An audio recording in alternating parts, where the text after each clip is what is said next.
This hearing of the Task Force on Declassification of Federal Secrets will come to an order. Welcome, everyone. Without objection, the chair may declare a recess at any time. Additionally, without any objection, the following members are waived onto the task force for the purpose of questioning witnesses at today's hearing: Representative Biggs of Arizona, Representative Begich of Alaska, Representative Ogles of Tennessee, Representative Titus of Nevada, and Representative Moskowitz of Florida. There are no objections. I recognize myself for the purpose of making an opening statement.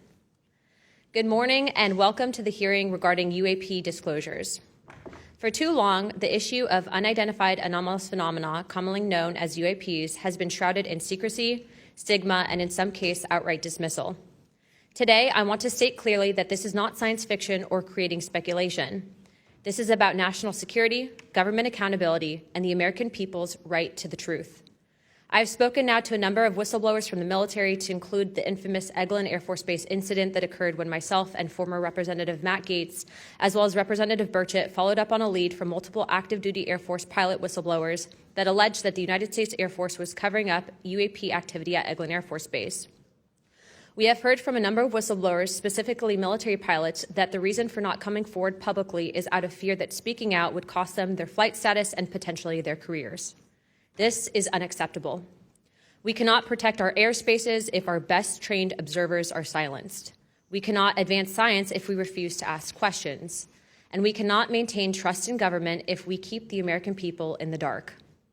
Now, Congress has tried to fix this problem.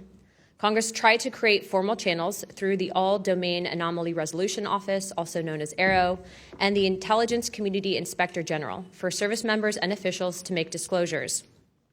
But the reality, the reports come in are often to brush aside, slow-walked, or met with skepticism rather than serious investigation.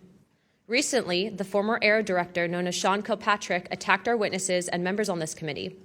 It should be noted that he's a documented liar and brings into question what his purpose at AARO really was if it was not to follow up on investigations and disclose his findings to members of Congress.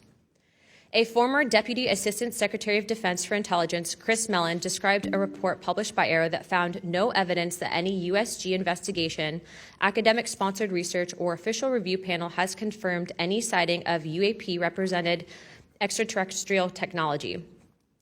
As the most error-ridden and unsatisfactory government report I can recall reading during after decades of government service. Mellon further noted that this was a first error report submitted to Congress without the Director of National Intelligence's sign-off, and seemingly excluded input from any scholars or experts who have studied or written extensively about this topic, as would normally be in any other case in this field. Mellon determined that this report failed to fulfill the congressional mandate under which it was required, omitted entire agencies with known investigations or activities related to UAPs, and omitted any discussion of efforts to hide classified or unclassified information about UAP. Such efforts were unaddressed by the report, despite the existence of agency records and investigations concurring with them, including those at U.S. Customs and Border Protection. If we set up offices and oversight bodies only to let them become graveyards for testimony, or worse yet, ruses for pretending to investigate when in actuality there was no follow-up, then we are not doing our jobs. In recent months, Congress has also been presented with evidence that points to technologies that, to our knowledge, are beyond our current capabilities. It is our duty as elected representatives to follow the facts wherever they lead and to ensure that those facts are not buried under classification stamps or bureaucratic excuses. Let me be clear, whether UAPs represent adversarial technology, natural phenomena, or something beyond current human understanding, Congress has a responsibility to investigate.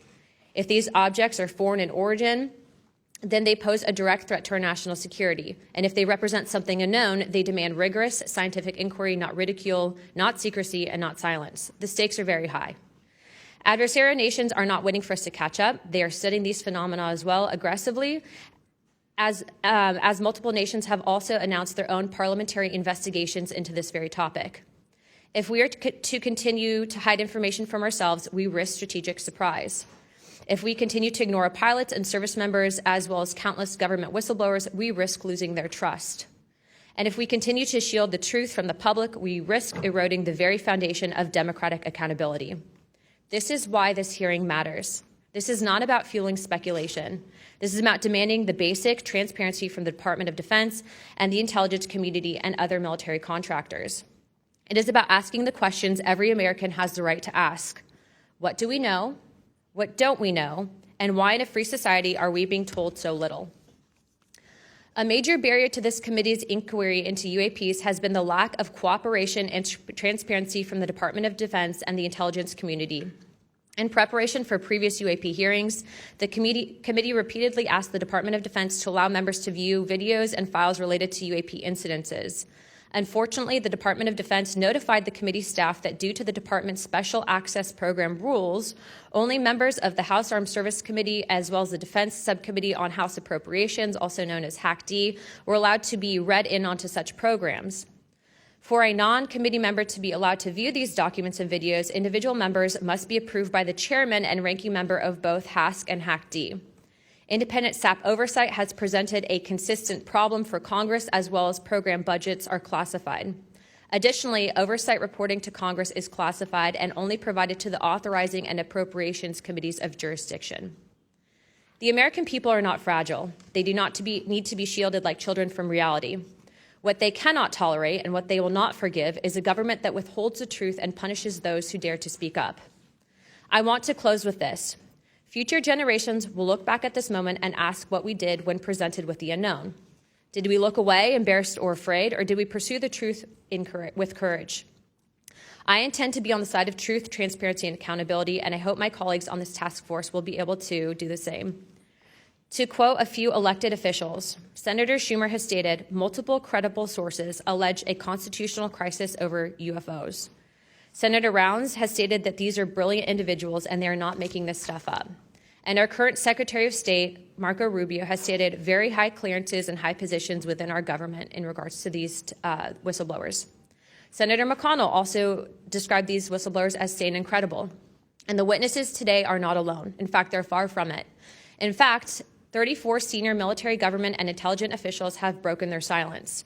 This includes now Secretary of State Marco Rubio, Senator Rounds, Senator Gillibrand, General Jim Clapper, the former director of the government's UAP task force, the former head of aviation security for the White House National Security Council, the former Secretary of Defense, and many more.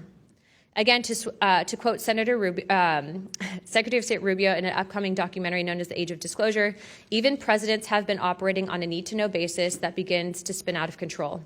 And to quote Senator Gillibrand, who also went public in this documentary, it's not acceptable to have secret parts of this government that no one ever sees.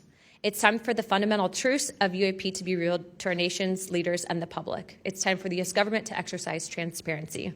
And with that, I yield to Ranking Member Crockett for the opening statement. Thank you so much, Madam Chair. At a time of increasing distrust in government, it is important for Congress to take action to restore the government's credibility. Bringing transparency to an issue of great public interest is a step toward doing just that. So I thank Chairwoman Luna for calling this bipartisan hearing to discuss unidentified anomalous phenomena, or UAP, which is today's term for what was commonly known as UFOs, unidentified flying objects. And while some people think of flying saucers when they hear these terms, it is vital that we focus on the real-world impact of UAPs on critical infrastructure, civilian safety, and national security. There is good reason to believe that most UAPs have origins far closer to home. Currently, NASA has not found any evidence that any UAPs have an extraterrestrial origin. Our adversaries are working to develop new capabilities to gain military advantages, and those efforts are likely explanation for the mysteries that we have observed. Nevertheless, the federal government has a responsibility to the American people to investigate and provide transparent disclosures about every incident. The federal government is equally obligated to protect those who report what they've seen, especially to commanding officers and supervisors. And Congress should do everything in its power to protect whistleblowers and conduct oversight of agencies that are failing to provide that protection. Democracy depends on transparency, and transparency often relies on the courage of individuals willing to risk their careers, reputations, and in some cases, their personal safety to tell the truth. So I look forward to hearing from the witnesses today. We should welcome their accounts and acknowledge the bravery they have shown to come before us. We must ensure that all whistleblowers feel that they can come to Congress to tell their stories without fear of retaliation or professional consequences. We need transparency not just to make better policy, but also to ensure that information flows between all those who need it.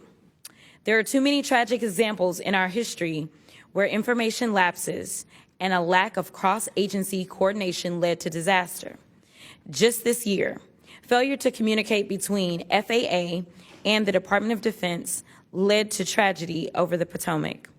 The Biden-Harris administration sought to eliminate some of these lapses when it established the All-Domain Anomaly Resolution Office at the Department of Defense. AARO can convene sources from all branches of military, the FAA, and NASA to combine forces to create a comprehensive picture of what is happening in our skies. Some UAP reports have perfectly normal explanations: satellites, consumer drones, weather balloons, even pranks. But we need to track down each and every single UAP.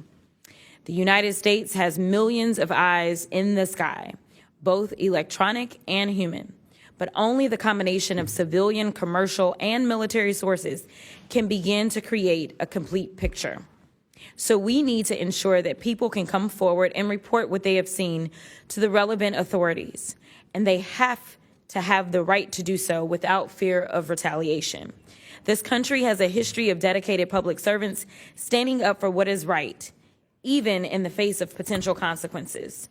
From the Pentagon Papers to Watergate to torture programs, whistleblowers have not only informed the public, but also empowered Congress to fulfill its constitutional duty of oversight.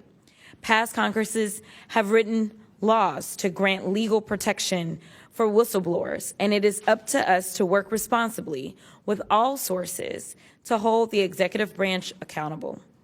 We are here today to listen to the stories of those who have witnessed events of interest to the American people, and to support the policies that cultivate an environment that welcomes and protects whistleblowers. I hope this hearing will be an example of the respect and protection whistleblowers deserve and the importance of conducting oversight of the federal government. I yield back.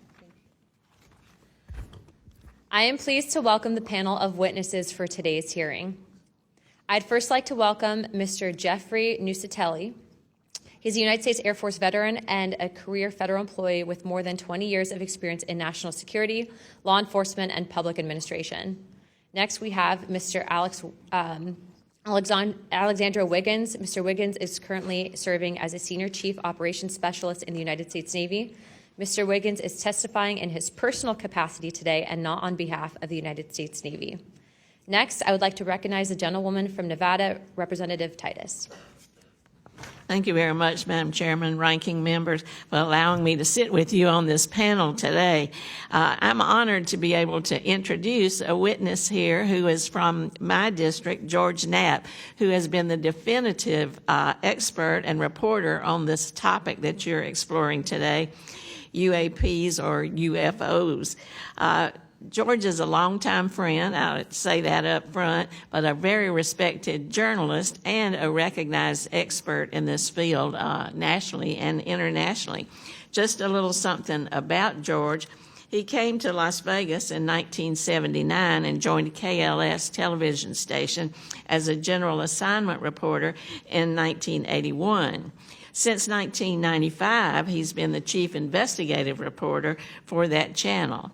He also hosts a national radio show you can listen to on Coast to Coast AM, which covers many of the paranormal topics that y'all are discussing.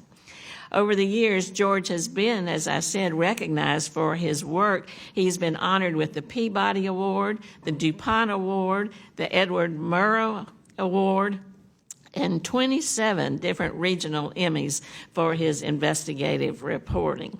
Indeed, he has told Nevada's story with clarity, with objectivity, and with integrity. So I know that his testimony today is going to be of great interest and value to this committee. So thank you very much.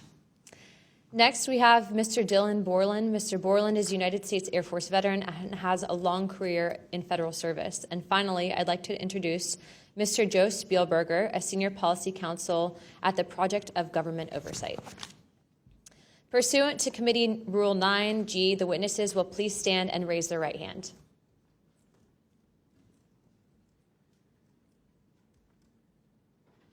Do you solemnly swear or affirm that the testimony that you're about to give is the truth, the whole truth, and the nothing but the truth, so help you God? Let the record show that the witnesses answered an affirmative. Thank you. You may take your seat. We appreciate you being here today, and I look forward to hearing your testimony. Let me remind the witnesses that we have read your written statements, and it will appear in full in the hearing record. Please limit your oral statements to 5 minutes, but I understand you have a lot to get through, so if it goes a little over, don't worry about it. As a reminder, please press the button on the microphone in front of you so that it is on and the members can hear you. When you begin to speak, the light in front of you will turn green. After 4 minutes, the light will turn yellow, and when the red light comes on, your 5 minutes have expired, and we will ask you to please wrap it up. I now recognize Mr. Nusatelli for his opening statement. Good morning. Thank you, Chairwoman Luna, Ranking Member Crockett, and members of the task force for giving us the opportunity to testify today. My name is Jeffrey Nusatelli. I'm a former military police officer with 16 years of active duty service in the U.S. Air Force. I'm here today because the American people have both the right and the responsibility to know the truth about unidentified aerial phenomenon. That truth remains hidden, classified and silenced by fear, retaliation, stigma, and confusion. Today, we are here to help break that silence. Between 2003 and 2005, 5 UAP incidents occurred at Vandenberg Air Force Base, home to the National Missile Defense Project, a top national security priority. At the time, we were conducting launches deemed by the National Reconnaissance Office as the most important in 25 years. These were historic launches. These facilities were vital, and they were repeatedly visited by UAP. Each incident was witnessed by multiple personnel, documented, investigated, and reported up the chain of command. We sent information up, but we got no guidance down on how to handle these events. I personally witnessed one of these events and investigated others as they occurred. 6 other service members have provided me with the information that I will share with you today. The incursions began on October 14, 2003, when Boeing contractors reported a massive glowing red square silently hovering over 2 missile defense sites. After several minutes, it drifted further east onto the base and vanished over the hills. This event, now known as the Vandenberg Red Square, was referenced by Representative Luna at the first hearing on this topic. Official Air Force records of this event are in possession by Aero and the FBI. Later that night, while I was on duty, security guards at a critical launch site reported a bright, fast-moving object over the ocean. I responded to the incident. Chaos ensued over the radio as the object approached rapidly. I heard my friends screaming, "It's coming right at us, it's coming right for us, and now it's right here." Moments later, I heard them say that it had shot off and was gone. When I arrived on scene, I talked to 5 shaken witnesses who described a massive triangular craft larger than a football field that hovered silently for about 45 seconds over their entry control point before shooting away at impossible speed. About a week later, another patrol reported a light over the ocean, behaving erratically. Believing it might be an unannounced aircraft, they declared an emergency, and an armed response force responded. Before the forces could arrive, the object descended and either landed or hovered on our flight line, and then took off again at impossible speed. The witnesses to this event were threatened and intimidated afterward. They were told to keep quiet and think about what they were reporting. After that, things did get quiet until about 2005, when another patrol reported a massive triangular craft larger than a C-130 silently floating over the installation. He watched it for a few minutes. It traveled west and disappeared into the night. And then I had my own encounter, again in 2005. I was off duty, sitting in my backyard with two other police officers when we noticed what first appeared to be a satellite in orbit, but it wasn't acting like a satellite. The light was strange, it was pulsing, and then it started to maneuver. It dropped in elevation. At times it would vanish from view and reappear in a different location in the sky, and eventually it reappeared 200 feet over my house. It was a 30-foot diameter sphere of light. My friends and I watched it for a moment, and then it gently accelerated and traveled up and disappeared into the stars. These events profoundly changed my life and the lives of my friends. We stand at a pivotal moment in history. The question is no longer whether these events are real, but whether we have the courage to face them. True leadership requires vision, a willingness to confront the unknown with transparency and resolve. So I ask the Congress to help we, the people, enact this vision. There are three goals: fund independent research and treat UAP study with the same seriousness as we would any other scientific field. 2, end secrecy and overclassification. Transparency is the foundation of truth. Without it, witnesses like us are dismissed. 3, protect the witnesses. Many stay silent out of fear for their careers, reputations, and the safety of their families. Protect them, and you will embolden others to join this cause. These phenomena challenge our deepest assumptions about reality, consciousness, and our place in the universe. Exploring them can unlock transformative breakthroughs in technology, biology, and human understanding. Let this be the moment when America chooses courage over fear, transparency over secrecy, and progress over stagnation. Let's show the world that our nation leads not only through strength, but through fearless pursuit of the truth. Thank you. Thank you, Mr. Nusatelli.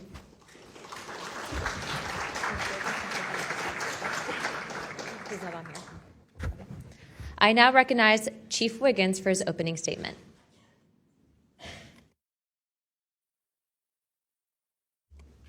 Please press your button. Thank you. Good morning, Chairwoman Luna, Ranking Member Crockett, and members of the task force and the committee. Thank you for the opportunity to testify today.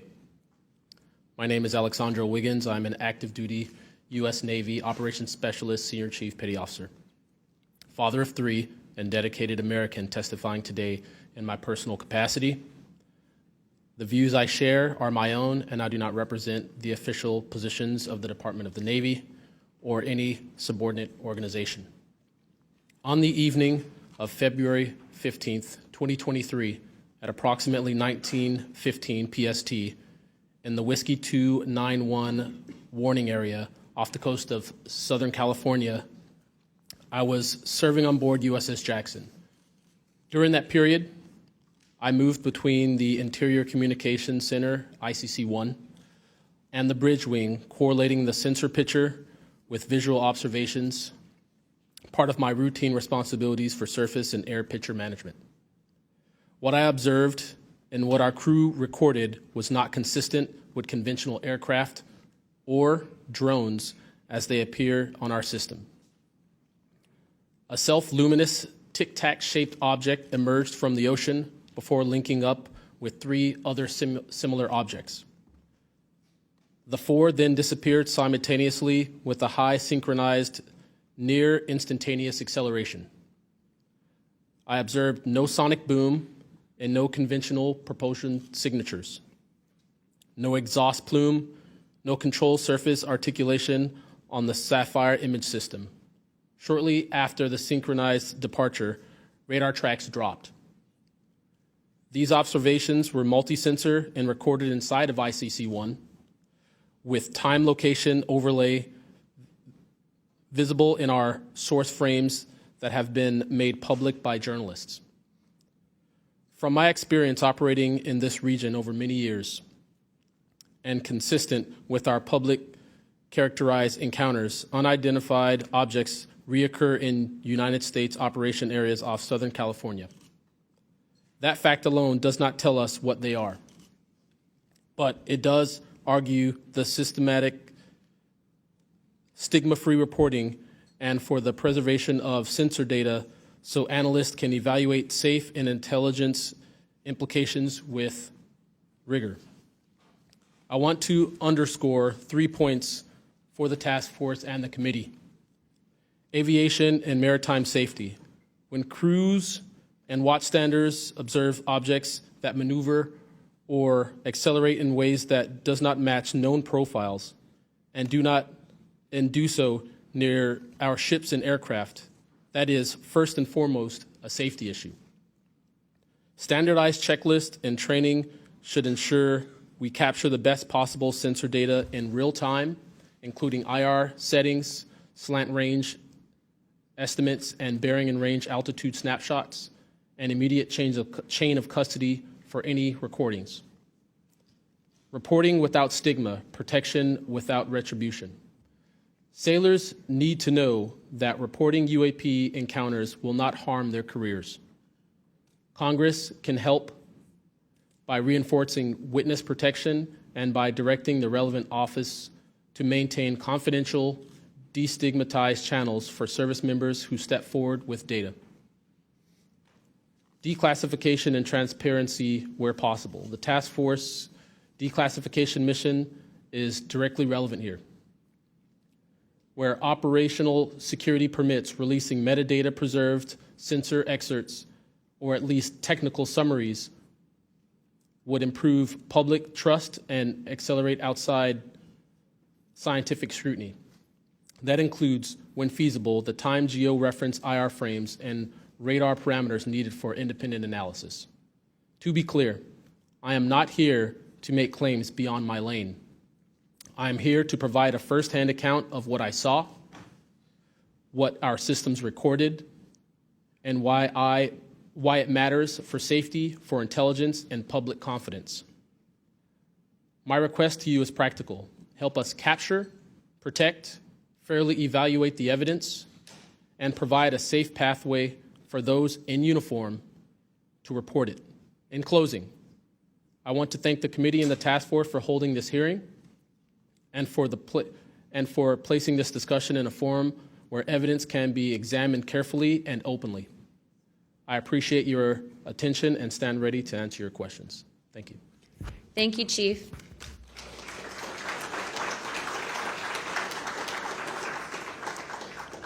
I now recognize Mr. Knapp for his opening statement. Good morning, Chairwoman Luna, Ranking Member, Ms. Crockett, and members of the task force. And Dina Titus, I just knew we were going to get you involved in this topic at one point. Great to see you here. I'm George Knapp, Chief Investigative Reporter at KLAS TV in Las Vegas. I began my pursuit of this weird mystery way back in 1987, and for 38 years, I've always approached this as a news story. It's not a matter of faith or belief. To me, it's a story, and it's an important one. I'm proud to be here alongside these witnesses today, men who have seen strange things and stepped forward to tell the world about it. Whistleblowers and witnesses who step up are routinely insulted, belittled, or worse. They risk their reputations, their careers, their clearances, their livelihoods, and sometimes much more than that, even their freedom. I know that one of the goals of the task force here is to figure out ways to protect whistleblowers and witnesses, and it's a tall order because so many of the things that happen to witnesses like these are extra legal. They're carried out by persons unknown, as Mr. Dave Grush, sitting up at the top of the room, knows all too well, including events in recent days that have happened to him. I want to share a couple of things that I've learned along the way on this long journey, and I submitted most of that in written form because I estimate that my statement here today would take about 4.5 hours, so I'm going to try to jump over and touch on the more important salient points. I submitted a detailed written statement for the record, and we'll go into a lot of that here. But the public has been told over and over since the late 40s, there's nothing to worry about here. These mysterious craft seen by millions of people in the skies, in the oceans, over the land are not real. They're not a threat. The witnesses are wrong. They're crackpots. Don't believe it. That changed for me. What got me hooked is the paper trail. Documents that were squeezed out of the U.S. government after the FOIA, Freedom of Information Act, became the law of the land. And those documents paint a much different picture than what the public, the press, and Congress have been told over many years. The documents from military and intelligence personnel behind closed doors admit that, quote, these things are real. They're not fictitious. They can fly in formation. They're evasive, and they outperform any aircraft known to exist, including ours. The public, of course, as I said, has been told something much different. Back in 1989, I reported about a guy named Bob Lazar, who claimed that he worked at a facility dubbed S4 out in the Nevada desert, very near to Area 51. He said he was part of a reverse engineering program. He said there are alien craft that will be taken apart to figure out how they operated out there, and that was a pretty tall order. I had clearly taken a dive into the deep end of the pool there. But in the years since then, I've interviewed dozens of other people, and I've detailed what their testimony has been in the written statement. They include Senator Harry Reid, Senator Howard Cannon, also of Nevada, a guy named Al O'Donnell, who was the first general manager of EG&G in Nevada, which managed the Nevada test site, which blew up hundreds of nuclear weapons. There's a guy named Dr. James Lakatsky, who was a career scientist with the Defense Intelligence Agency, who was the guy who initiated a program called OSAP, Advanced Aerospace Weapons Systems Application Program, which is, as far as we know, the largest acknowledged UFO program ever funded by the U.S. government, which put together an amazing pile of information that members of this committee and the world, most of which have never seen. The DIA still hasn't released 95% of what was prepared by that program at a cost of millions and millions of dollars. The one name I do want to bring up in this session, though, is Robert Bigelow. So looking into the idea of crash retrievals and reverse engineering, while OSAP, that program, was active, the DIA's contractor, Robert Bigelow of Las Vegas, made a bold attempt to acquire physical proof of UFO crashes. It's been widely reported and suspected that Lockheed Martin is one of the contractors, the defense contractors, that has held this stuff, stored it away in secrecy, and tried to figure out how it works. I have confirmed on the record that Robert Bigelow and a trusted colleague from OSAP met with and negotiated with senior executives at Lockheed Martin and hammered out a deal wherein Bigelow's company, Bass, would receive a quantity of unusual material that had been stashed away and protected at a facility in California. That material was not made here.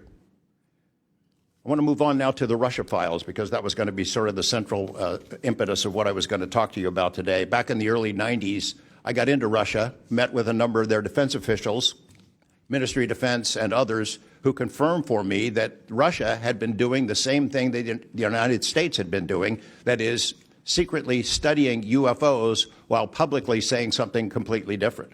The documents and interviews that I obtained and have now shared with this task force show that the USSR launched what is almost certainly the largest UFO UAP investigation in the world. The first phase of that was an order was sent out to the entire USSR military empire that every unit, you see anything strange in the sky, a craft, an orb, something unusual, you had to gather all the evidence, collect testimony from the witnesses, look for physical evidence, and all of that information went into one program at the Ministry of Defense. Thousands and thousands of these reports came in.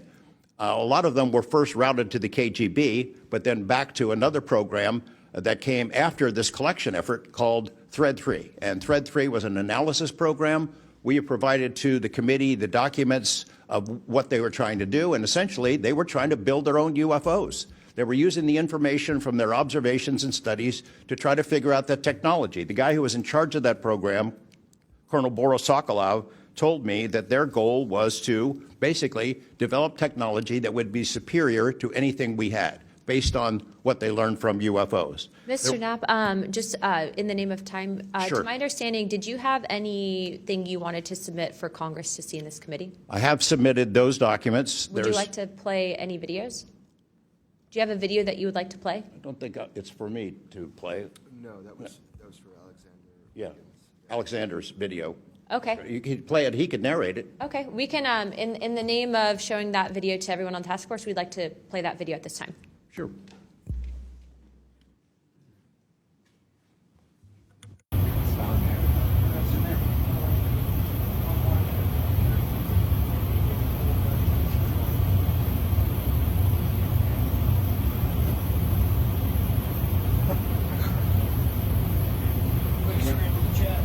Wouldn't surprise you, I tell you.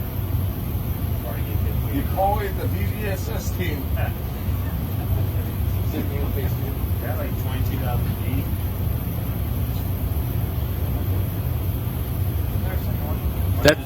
That shit took off earlier.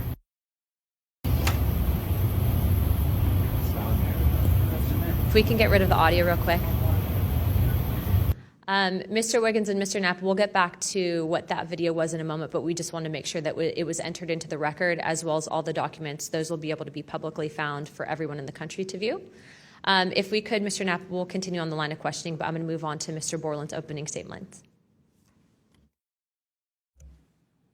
Good morning, members of the task force and the committee. I would like to express my gratitude for being invited to testify to the current task force created under the People's Chamber and the American public. As an American citizen, veteran, and intelligence community professional, it is an honor and a privilege to serve under oath before you on behalf of our country. I speak for myself and no former agency or company I have been previously affiliated with. My name is Dylan Borland, a former 1N1 geospatial intelligence specialist for the United States Air Force in an active duty enlisted capacity from 2010 to 2013.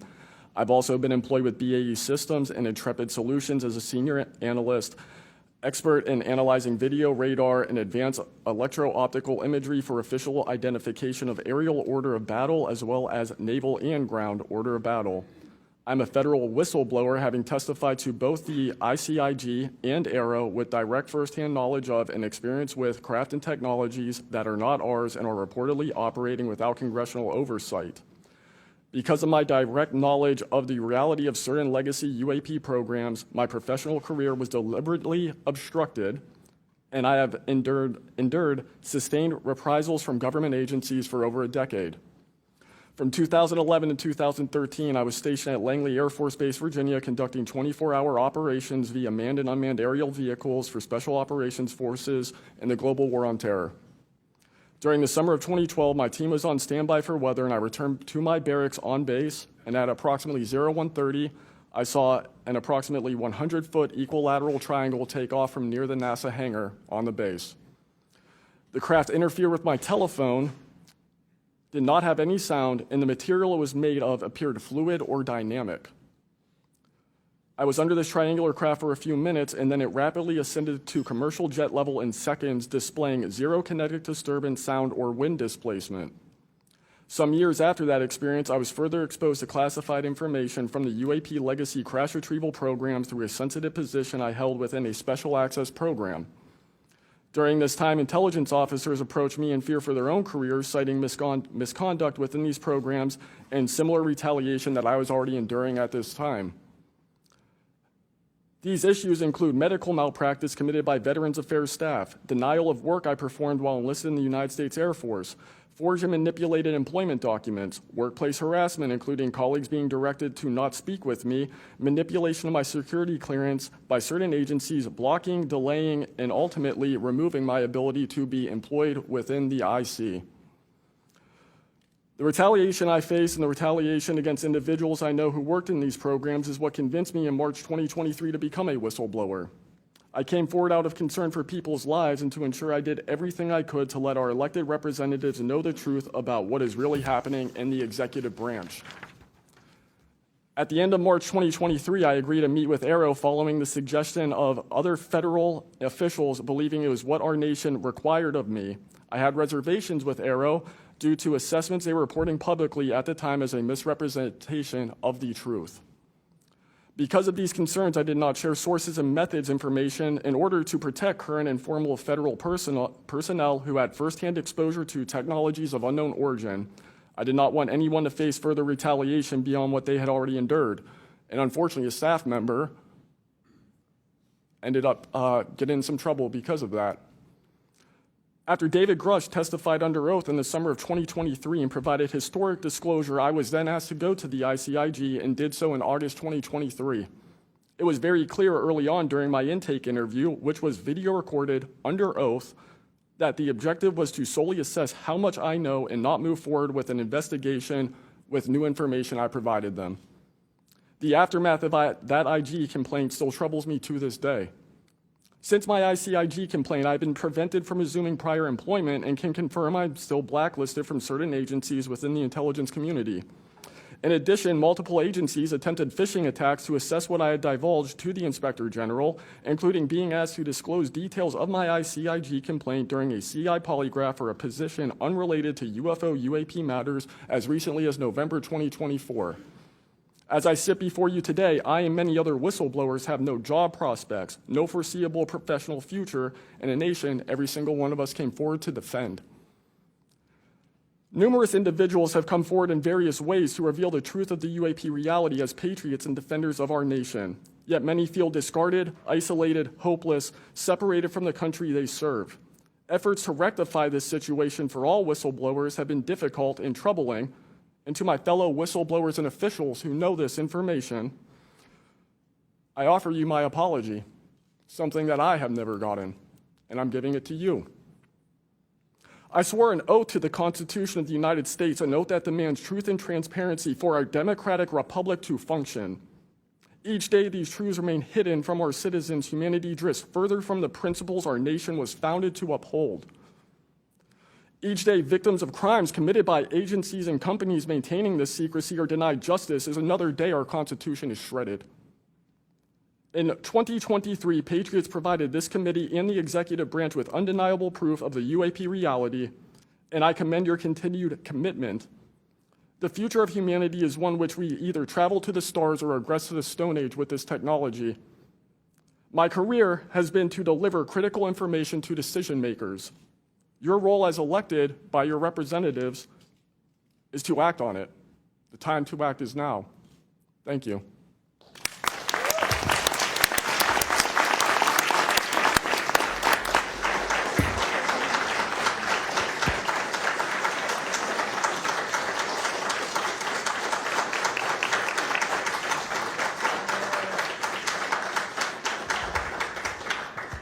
Mr. Borland, thank you for your service to our country, and we appreciate you. And we are sorry about how you've been treated, and we will make sure that we try to rectify that situation.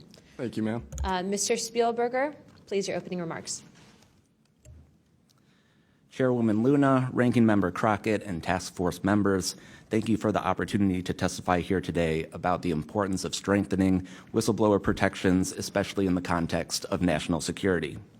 I'm a senior policy counsel at the Project on Government Oversight, a nonpartisan independent watchdog organization that investigates and exposes waste, corruption, abuse of power, and when the government fails to serve the public or silences those who report wrongdoing. Whistleblowers are the first line of defense to root out waste, fraud, abuse of power, and corruption in our government. Congress relies on whistleblowers so that it can fully exercise its oversight and legislative authorities.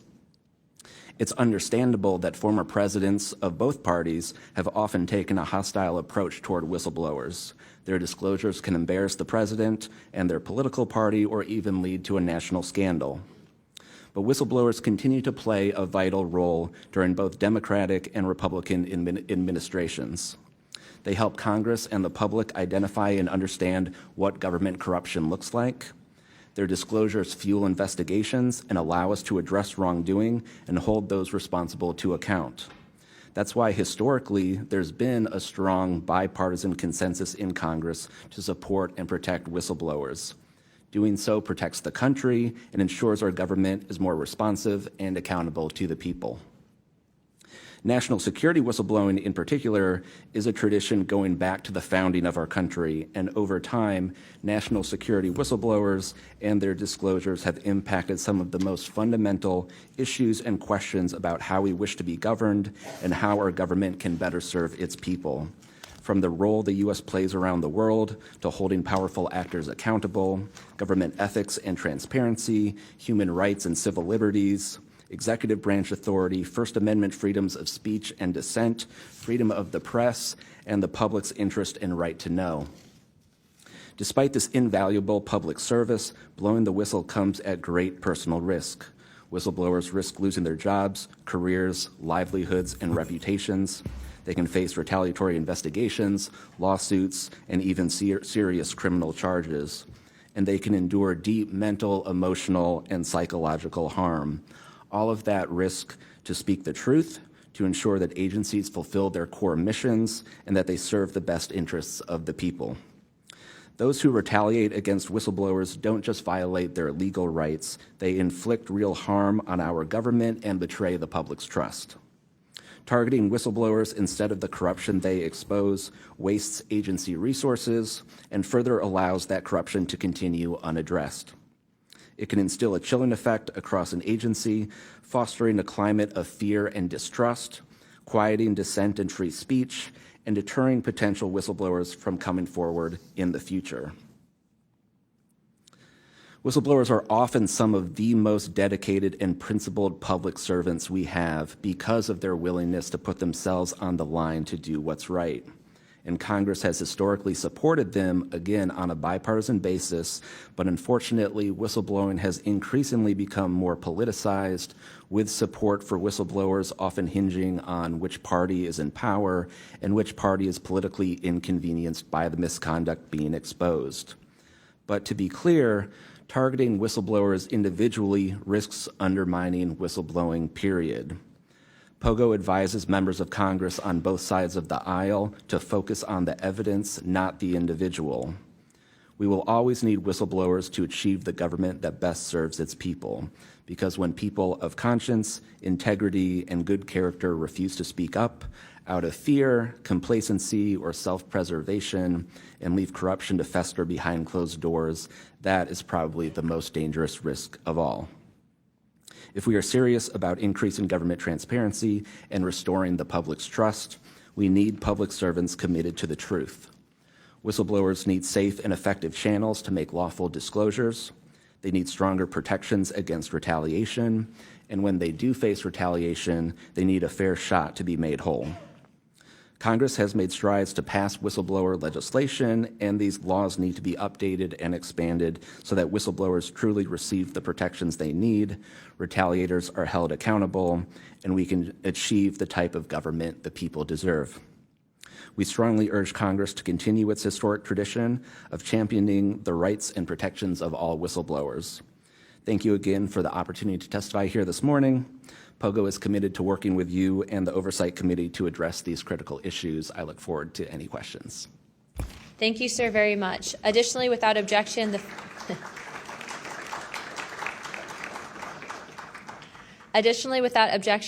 following members are waived onto the task force for the purpose of questioning witnesses at today's hearing: Representative Perry of Pennsylvania and Representative Grothman of Wisconsin. Sorry, what is it?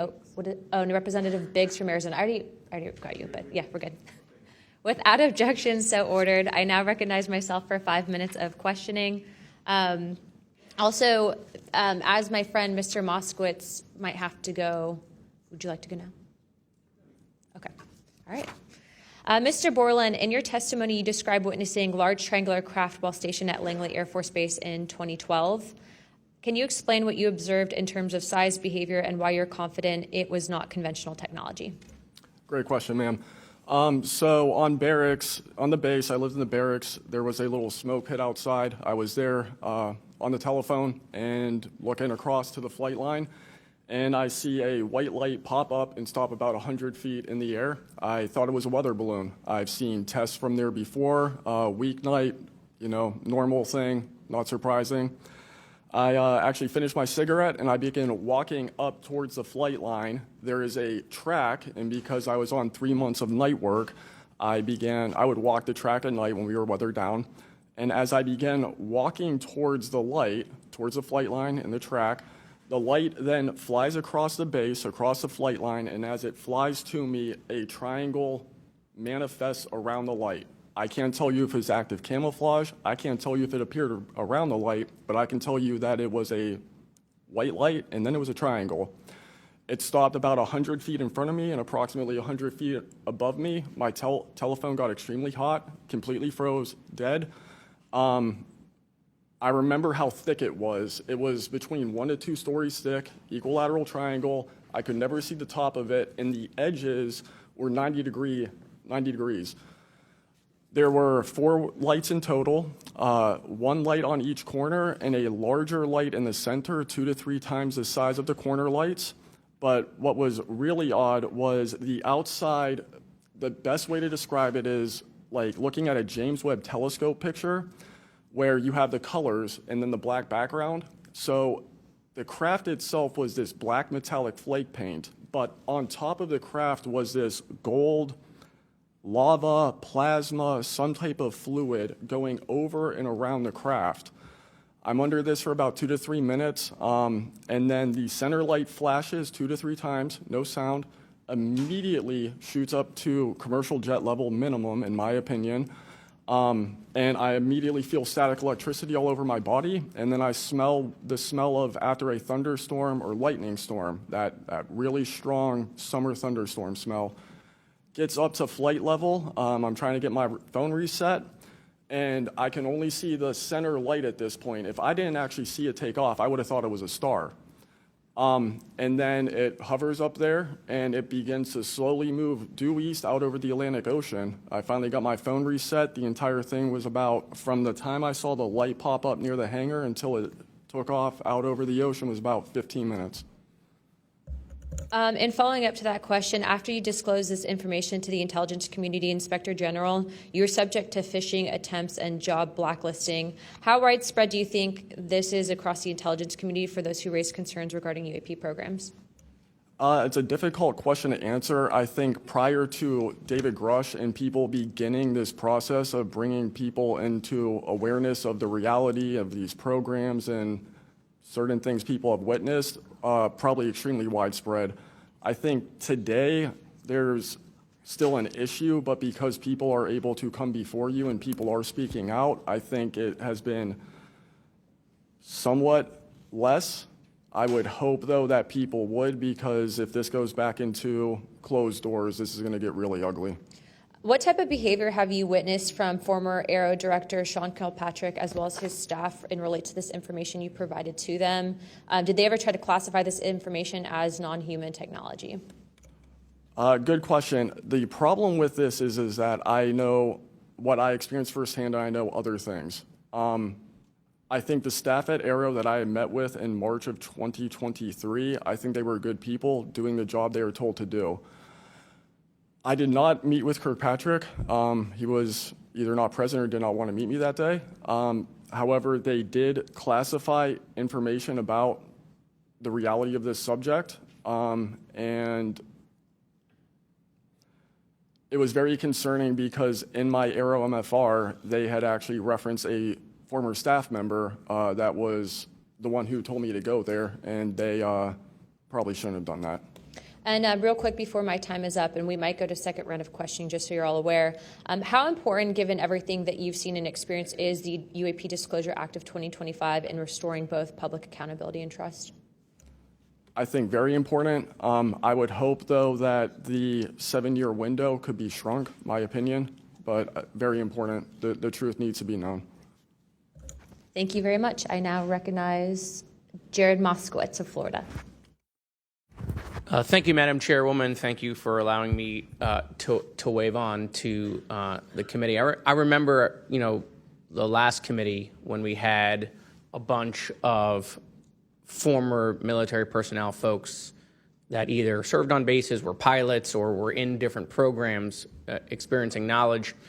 It made me recognize that the narrative has changed, right? It's politically convenient for the government if you all weren't military folks in suits, It would be much better if you pulled up in Winnebagos and were wearing hats. And so the picture of this, because that's important for the American people and how you tell a story, what the message looks like, and who the messenger is. So this is now the second or third committee where we have former military folks with impeccable records, with information and knowledge. And it's definitely clear on a bipartisan basis that we have to protect our whistleblowers. There's no doubt. And in a day in which it's really hard to tell what's true or not from a political standpoint. And so I don't really know what is true. I don't know on this subject. But I do know when we're being lied to. And we are definitely being lied to. There's just no doubt about that. Mr. Wiggins, I want to talk to you. I find your background and testimony compelling. When you first saw what you were looking at, what were your first thoughts? My first thoughts were, I think everything that I was told and taught as a kid and as growing adult no longer, was applicable. If I'm able to see something that I thought defies gravity in such a way, then what else could be possible? That was my first thought. So did you think what you were looking at was a weapons program that you were unaware of, or did you think what you were looking at was obviously some extraterrestrial piece of technology? Neither one of those crossed my mind. It was just. How about now? What do you think it is now? I'm not the expert. I think it. I want to be as skeptical as everyone else and just hope to know the information. Anyone in the U.S. government tell you what you were looking at to try to dissuade you from what you thought it was? No. So no one was like, oh, there was some anomaly with the technology. No one from the government did that? No one. How do you think you were treated when you reported this information or have talked about, the Tic Tac video is well out there. It's well reported. How were you treated? I've had no pushback at all. I haven't had anyone reach out to me or try to, dissuade me in either direction, militarily speaking. So I was treated fair, and I appreciate the Navy itself with assisting me with coming here to being able to testify. That's good. So what do you think the American people should take away from watching your video, right? Because when we watch it, obviously, right, we've never seen anything like that. It defies what we know to be technologically possible. What are we supposed to think? Someone's lying about something. Someone's hiding something, right? That's not normal what you looked at.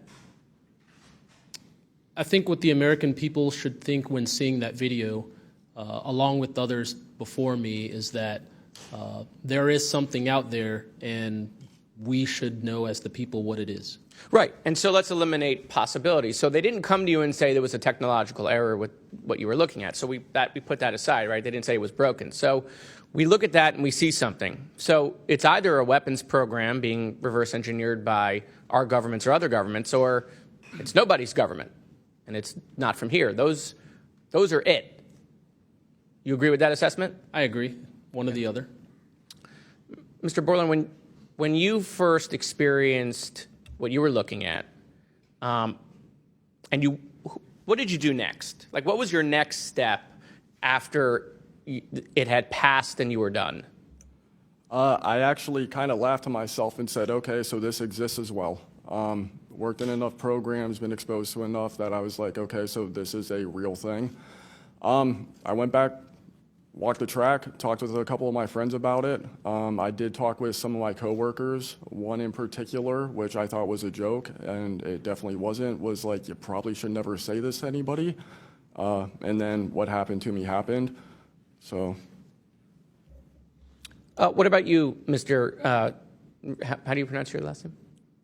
Nusatelli. Nusatelli. And sorry, I know I'm running out of time, Madam Chairwoman. So obviously your incident happened well before we could record things on cell phones and things of that nature, right? What did you do when you first experienced? Because what you saw, right, you saw it happen like right out of your base. Correct.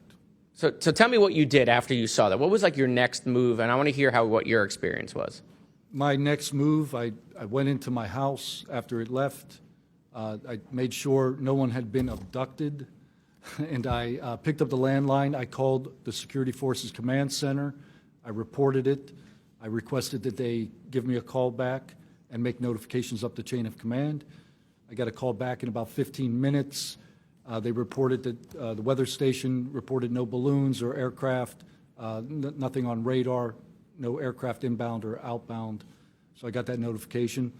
And then within the following day or two, me and the other witnesses wrote statements. We prepared a report, and then we filed all that information. Madam Chairman, thank you for your indulgence in my questioning, and thank you for continuing to lead on this subject.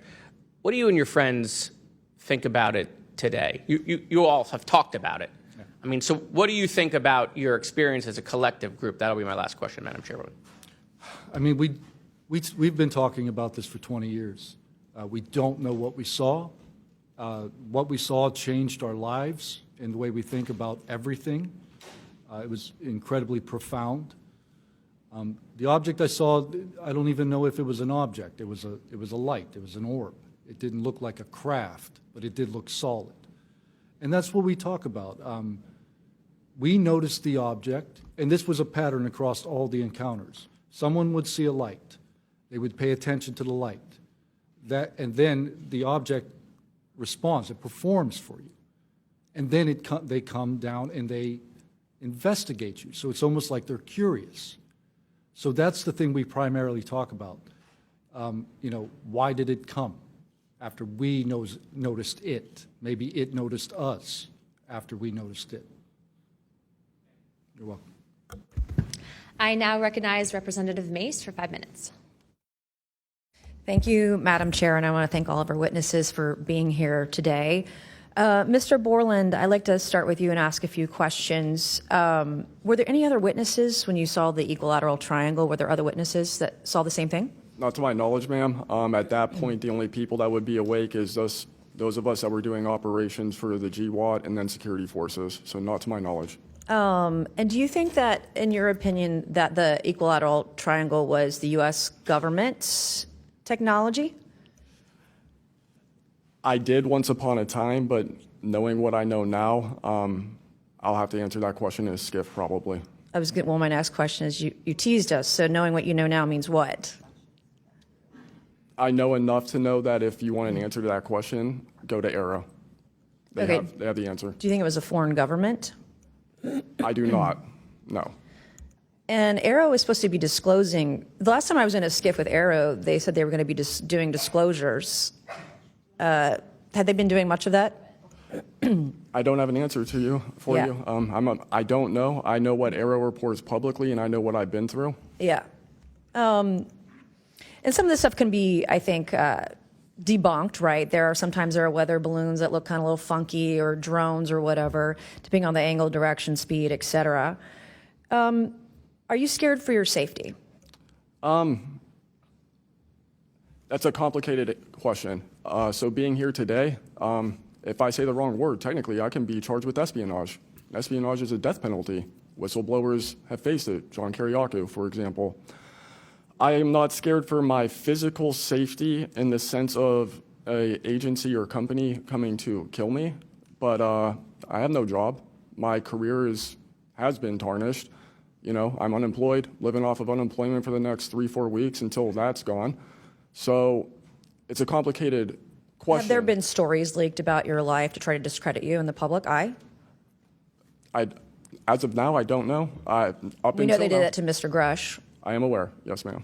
They leaked his private medical information, horrific things. It is. Okay, you said in your testimony earlier with the chairwoman, you know other things. I guess it has to be mentioned in a skiff. It would. The other things. It would, pending I'm even legally allowed to speak on, and the people in the room are even legally allowed to hear it. And is that, would we need to know the compartmentalized word, like what the code word is, or the name of the program, the special access program, in order to even hear it? You have to know the word, right? I would suggest, the name of it, right? I would suggest that to be asked to DNI Gabbard and work with her for that, because I can't give you the answer on what is the requirement. But this is what the U.S. government does, right? They compartmentalize the information. Only certain people know the name of the program, and if you don't know it, you can't get the information. If you don't have the name, you don't know what to ask for. Even when we're reviewing the budget, we go into a SCIF, we look at DoD budget and the budget of like black box programs, and we don't know what we're looking at because we don't know what these programs are. Is it a way for the government to hide from Congress what's really going on and where the money's going? In my opinion, absolutely yes. You mentioned, too, in your testimony earlier that, quote, you went to speak with the government and they said somebody's name, a colleague's name, and you said they shouldn't have mentioned that staff person's name. What does that mean? A Senate staffer who is the one who helped me get to Arrow recommended me I go there, gave me the email and the phone number because I could not find that information at all at the time. In fact, I believe you guys have talked about how Arrow didn't even have a website for quite a period of time. We were told they were going to do disclosures, both what they've debunked, because some of it can be debunked, and then what they haven't been able to debunk. And to my knowledge, it hasn't been a thing.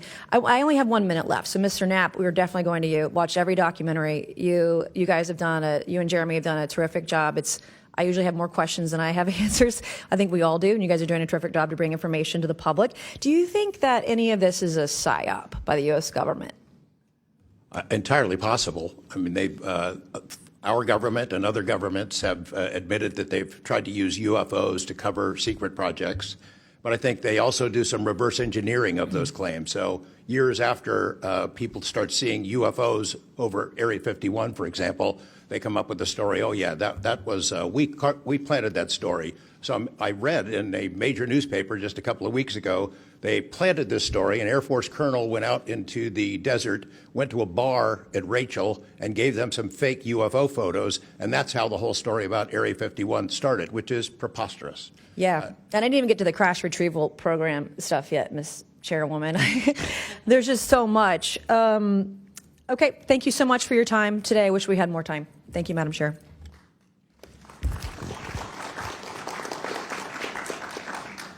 I now recognize Ms. Crockett for 5 minutes. Thank you so much, Madam Chair, and thank you so much to each of the witnesses that have come before us today. The federal government has had a long-standing overclassification issue in general. We all know that, from the assassinations of MLK and Malcolm X to the COINTELPRO and torture programs to now UAPs. The federal government has kept the American public in the dark about issues of immense public interest. The federal government has routinely made excuses for failing to provide transparency to the public, the most common of which is national security concerns. Mr. Spielberger, can you provide an example of when national security was inappropriately used as a pretext for classification? Congresswoman, probably one of the most infamous examples of that is the 9/11 Commission that found that overclassification was a key factor in the failure to adequately prevent the attacks of that day. In addition to that, what lessons from these oversight failures should guide Congress in approaching UAP oversight? Generally speaking, we would advise this Congress to ensure that agencies adopt a general policy in favor of disclosure instead of a knee-jerk needing to overclassify information and documents. We should ensure that when information is classified or deemed sensitive, it's only for legitimate national security and privacy concerns. And we would recommend adding additional factors to the considerations of cost, value, and certainly to the extent that it's critical for the public interest and the public's right to know, especially when we are talking about these very serious national security concerns and implications. Can you speak to how whistleblowers have historically helped Congress uncover the truth in other areas and how that might apply here? Absolutely. So again, Congress has always relied on whistleblowers coming forward and making disclosures in a number of different issues across different agencies, anything from national security to airline safety, railway safety, environmental concerns, workplace health and safety, a lot of issues coming out of the COVID pandemic, for example. Whistleblowers have come forward with important disclosures on just about any critical issue affecting our government and affecting the American people, all of which have grave implications for the rights and protections that we have and how we live our lives in communities across the country. How important is it for whistleblowers to have strong protections when it comes to UAP-related disclosures or disclosures of other topics of excessive government secrecy? It's absolutely vital. This has been one of the disappointing failures of doing this work, of advocating for stronger whistleblower protections. We recognize the invaluable public service that brave whistleblowers play in coming forward, again, taking all of these risks that we've heard about just to speak the truth, to get important information out in the public consciousness, but they can only do so when we have safe and secure channels for reporting, when there is trust in the independence of agency watchdogs like inspectors general, like the Office of Special Counsel, like the Merit Systems Protection Board, that play critical roles in investigating whistleblower disclosures and enforcing the protections of whistleblowers. All of that is essential to allow whistleblowers to keep coming forward and playing these incredibly important public roles. Thank you so much. Let me just say this. People look at Congress, especially now, and they see a lack of unity. They don't see the ability for us to come together really on much of anything. I will say that I do applaud the chairwoman and the work of this committee because for once I feel like we are focusing on governing, which should be about transparency. The reality is that we cause more harm than good when we allow a lack of transparency to fester. It allows for all types of conspiracy theories instead of us actually making the investments that we need to make to get the information and actually provide it to the American people. The reason that I wanted to focus on making sure that we answer some questions specifically around the protections of those that are willing to come forward is because the only way that we can make this government actually work for all of us is if no matter where you are in this federal government, you feel as if you are safe when you come forward with information of any issue. And so I do want to thank you for all of your stories. The reality is that we only get 5 minutes and the vast majority of everything that you have to say cannot be contextualized within 5 minutes. But I know that my colleagues are going to get to kind of pulling some more of that out. But again, I really just want to thank you for your courage in this moment and thank you for your service to our country.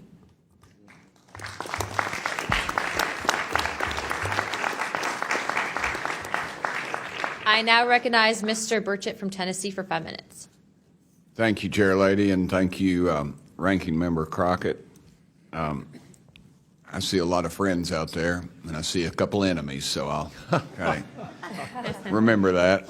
But it's a pleasure being here. I want to remind people, too, this thing is an ongoing deal. We're not going to get this overnight. We've been fighting this battle, some of y'all, for 30 years and maybe longer. I hope we just keep focused on what we're trying to get to is total disclosure. We get a little wrapped up in a lot of things, but the government has something, and they need to turn it over to us. We pay their dadgum salary, you pay our salary, and you ought to get more out of us than you do. And that's what disgusts me about this whole thing. I think they're just trying to run the clock out on us, really. They'll poke us a little, and they'll make jokes to us and try to pull us off the target, but I think we know where we're at, and that's why they're firing at us, because we are over the target. My first question is, Mr. Knapp, I recently introduced the UAP Whistleblower Protection Act to help provide whistleblower protection to federal personnel for disclosing the use of federal taxpayer funds to investigate UFOs. I still don't want to say UAPs. How can Congress further increase whistleblower protections?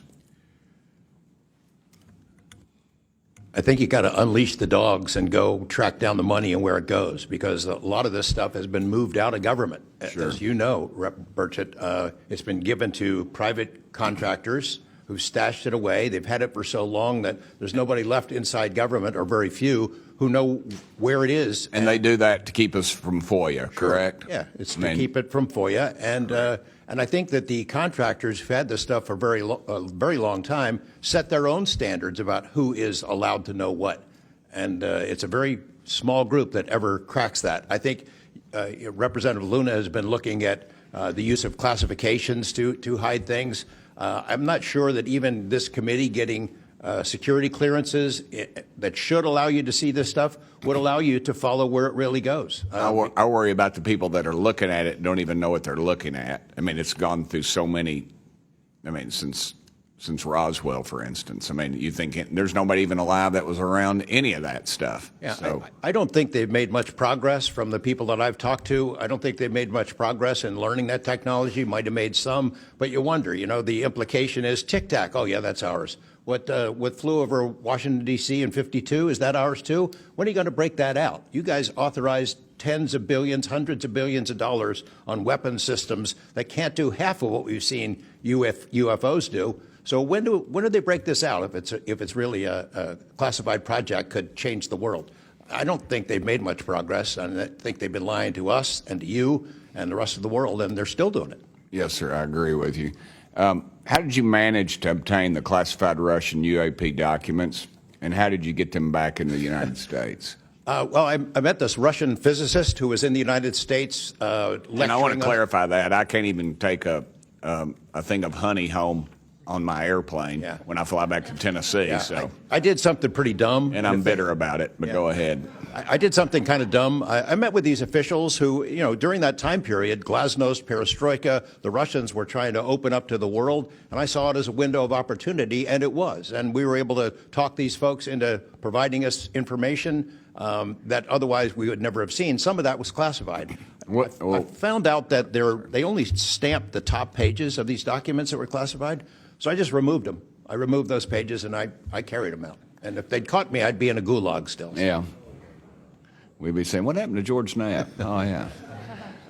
What happened to the Russians that came forward to you in 1993, and were there any repercussions for them? Well, there were. The first thing that happened when I talked about this after getting back and going through the files and things and sifting through it, the Russian physicist who had helped us introduced all these people wrote back and said there was a huge eruption, that there was the real right, far autocratic forces that wanted a return of the USSR had really go after these guys. They described them as traitors. Nikolai Kapranov, the physicist friend of mine, said, look, if this had happened 5 years earlier, we would be in prison. If it had happened 10 years earlier, we would have been shot. Right. Luckily, at that point, Putin was not in power, but none of those people that we talked to on that trip in 1993 would ever talk to me again. I went back in 1996, and it was like I had the plague. I spoke to different people, but they were scared. And eventually, the story was spun where the Ministry of Defense officials who gave us this information were described as ufologists who said there was nothing really significant to these files. They didn't really find anything a big deal. And I can tell you, you'll see those files that I shared with you, they did find stuff. There was an incident in October of 1982 over an ICBM base where UFOs popped up, was observed over this base where the missiles are pointed at us, United States. These UFOs perform incredible maneuvers. They split apart, they fuse back together, they'd appear and disappear. And right at the end of this 4-hour period, the launch control codes for the ICBMs lit up. Something entered the correct codes. The missiles were fired up and ready to launch, and they could not shut it down. The Russian officers were panicking. The UFOs they disappeared. The launch control system goes back to normal. Colonel Sokolov and his team came in, took the thing apart, could not figure out what it was. It wasn't a power surge or EMPs or some of the baloney excuses that our country has given for similar events involving our nuclear missiles. They thought it was a message from wherever the UFOs were from. And that's a chilling thing. I mean, we were a couple of seconds away from World War III starting, and the UFOs were responsible for it. All right, I'm out of time, but real quick, who are the contractors that have this material, the corporations? Well, one of them is Lockheed, And I'll tell you, I mean, I'm not saying Lockheed's the bad guys. They're doing what they were asked to do. Sure. They have lied about this because that's what they're supposed to do. But Lockheed would be one. There's a list I can give you, Congressman. Some of the big ones, the usual suspects. Okay, thank you. Yield back, Chair Lady. Sorry for going over. It's all good. It's all George Knapp's fault. I now recognize Ms. Boebert for 5 minutes. Thank you, Madam Chair. Chief Wiggins, based on your training and operational experience, could the behavior that you witnessed, a transmedium object vanishing without a sound, be explained by any known technology that we possess or other governments possess? It cannot. No.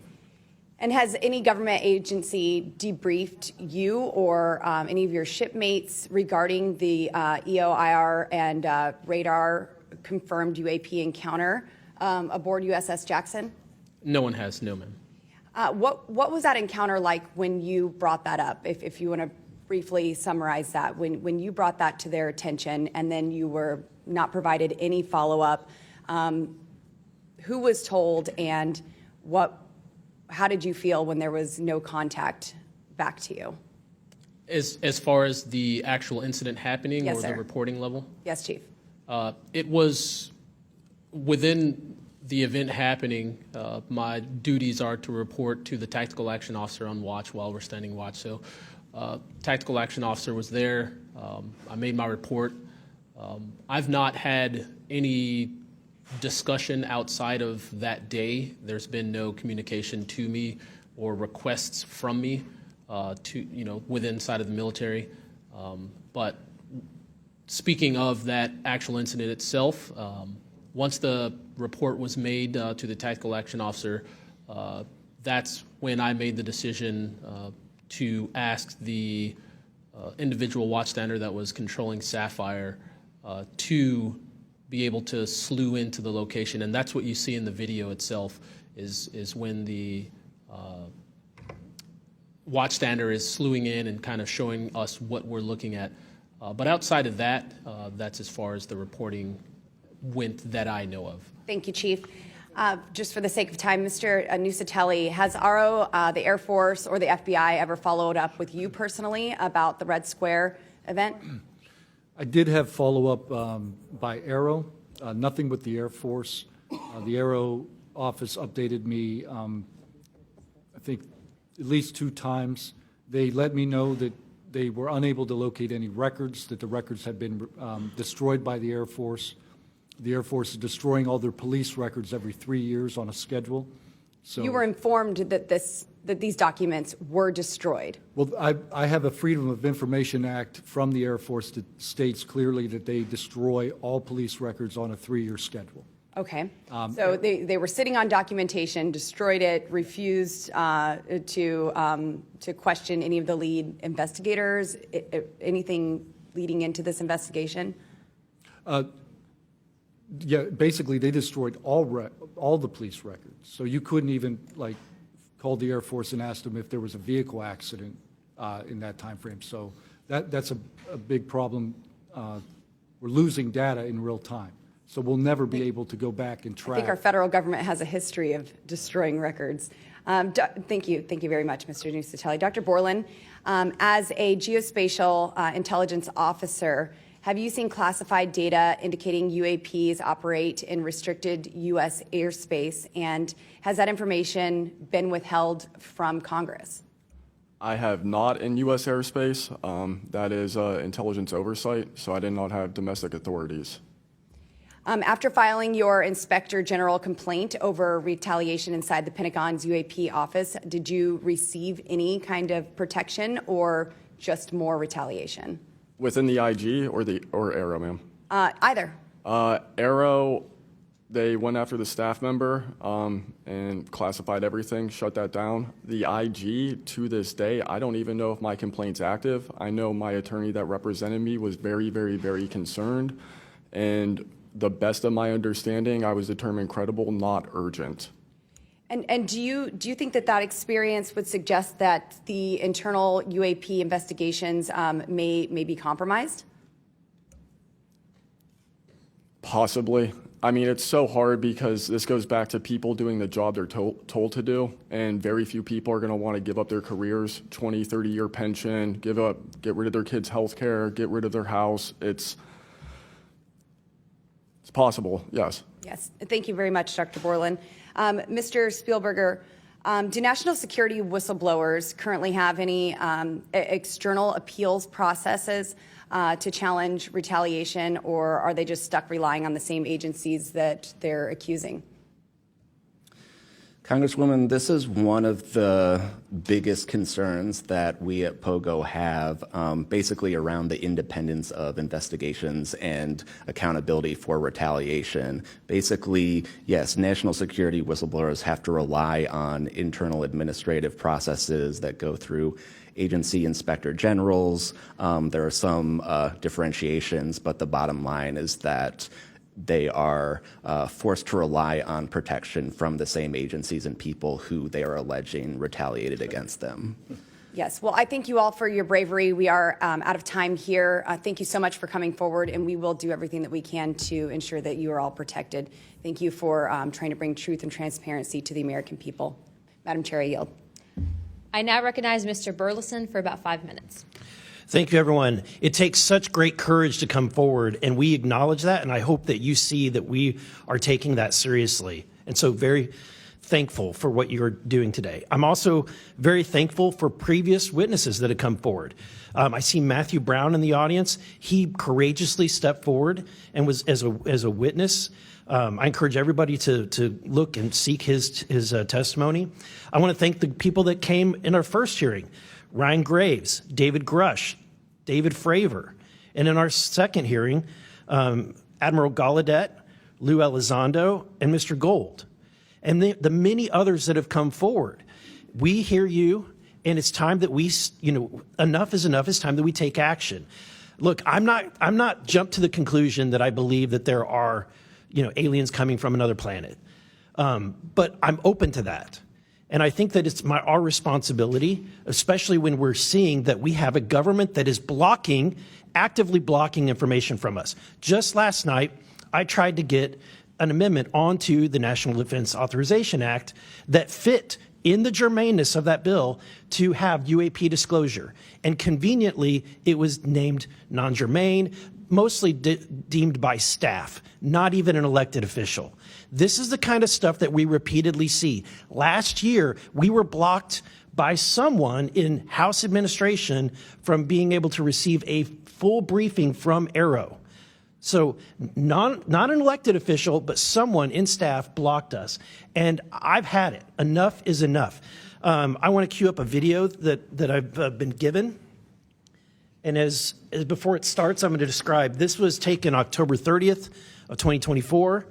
This video is of an MQ-9 drone tracking an orb, or this object, off the coast of Yemen. You'll see that another MQ-9 launched a Hellfire missile. That you cannot see that drone, and so I'm not going to explain it to you. You'll see exactly what it does.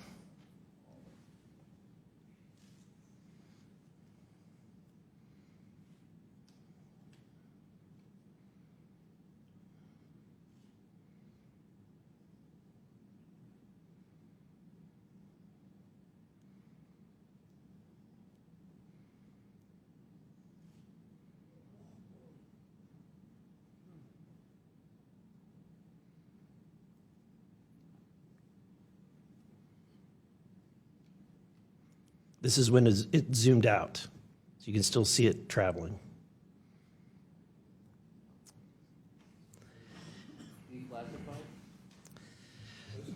So, Mr. Knapp, have you heard about events like this occurring, and what information might you have? I have heard about events like this. I have heard about this event. Jeremy Corbell and I talked about it in one of our episodes a while back. We did not have the video, though. There are servers where there's a whole bank of these kind of videos that Congress has not been allowed to see, that the public hasn't been allowed to see. Occasionally, some of that stuff gets out in the wild, and it comes our way. It should be going to you. The public should be seeing this stuff. And why you're not allowed to, I don't know. But that's a Hellfire missile smacking into that UFO and just bounced right off. And it kept going. It kept going, and it looks like the debris was taken with it. Yeah. What the hell is that? What again, flies like that? Again, I'm not going to speculate what it is, but the question is, why are we being blocked from this information consistently? I want to ask this just question. How in the world, this is the document, I want to enter this in for the record if it hasn't already been entered, Madam Chair. The document that you provided on thread 3, this is a huge file. How in the world did you smuggle this out of Russia? Carefully. In your socks? I don't think I want to be really specific about it because I might have to go back there and get some more sometime. Okay. No, that'd be crazy to do that. Well, I took the top pages off that were stamped with a security signature, and I carried them out on my person. But the rest of them I just threw in my suitcase and threw some caviar in there as a distraction as well, and hoped for the best. Otherwise, I'd be a citizen of Siberia right now. And you had you reported James Lakatsky came to you with government possession of NHI craft and how they ultimately gained entry. Can you testify to the veracity of that claim? Dr. Lakatsky is an honorable man who served most of his career with the DIA, a very trusted, high-level rocket scientist and intelligence analyst who inspired the OSAP program, as I said earlier. And in full disclosure, I've co-written 2 books with him. He dropped this on myself and our other co-author out of the blue. And it took 14 months for us to get DOPSR approval for him to release 2 sentences on that. He said this craft, we had managed to get inside of it. It had no wings, no rotor, no tail. It had no fuel tanks. They didn't know how it flew or how it was operated. It clearly looked like it was aerodynamic, but he would not go further. He's a by-the-book guy, and until he gets clearance to say more about that, I don't think we're going to hear much more. But it's not ours. It wasn't ours. We didn't make it. We didn't know who made it and how it was built and how it operated. We've got at least one. And I don't know. I think that's enough confirmation that we do have recovered discs and materials. Lastly, Mr. Borland, in the classified realm, have you been exposed to undeniable confirmation of NHI technology? And then my second question is Base Systems involved in any way with reverse engineering exploitation of non-human intelligence craft? Yeah, we're gonna have to have a conversation this Skip for that. Whether I'm legally even allowed to answer that, and whether you're even allowed to hear it, sir. Okay. Again, you can sense our frustration, and so I just want to thank you for coming forward. We will continue to fight because look, this is about making sure that this government belongs to the people and restoring the republic the way it was intended to be. Madam Chair, I also have further witnesses of courageous individuals. It was given to me by Dr. Stephen Greer, including Michael Herrera and his testimony. We have Roderick Castle and his testimony, Randy Anderson, his testimony, Stephen Digna, and others, 3 others, all saying similar things to what the witnesses today have said, and I would like to enter that into the record as well. No objection. Thank you. I now recognize Representative Lee for 5 minutes. Thank you, Madam Chair. I think we need to make sure that we don't get distracted by sensational stories only of unidentified anomalous phenomena and lose track of what the core of this hearing is about. This is all a perfect example of why whistleblowers are so important and why it's so important that we step up and protect them. With Trump, RFK Jr., EPA Administrator Lee Zeldin, and others committed to dismantling government and firing professionals who do dare to speak out against the threats this administration's disastrous policies create, we have to focus on protecting all whistleblowers, not only the ones who are reporting on UAP. I'd like to thank the whistleblowers who have agreed to come before the committee today and speak their truth. This administration's claims to care about waste, fraud, and abuse, and so often it is the whistleblowers who care and who are the tip of the sword fighting against the real waste, fraud, and abuse. One study found that whistleblowers expose fraud at more than twice the rate of third-party auditors. So, Mr. Spielberger, what are some of the best examples of whistleblowers exposing fraud and abuse in the federal government?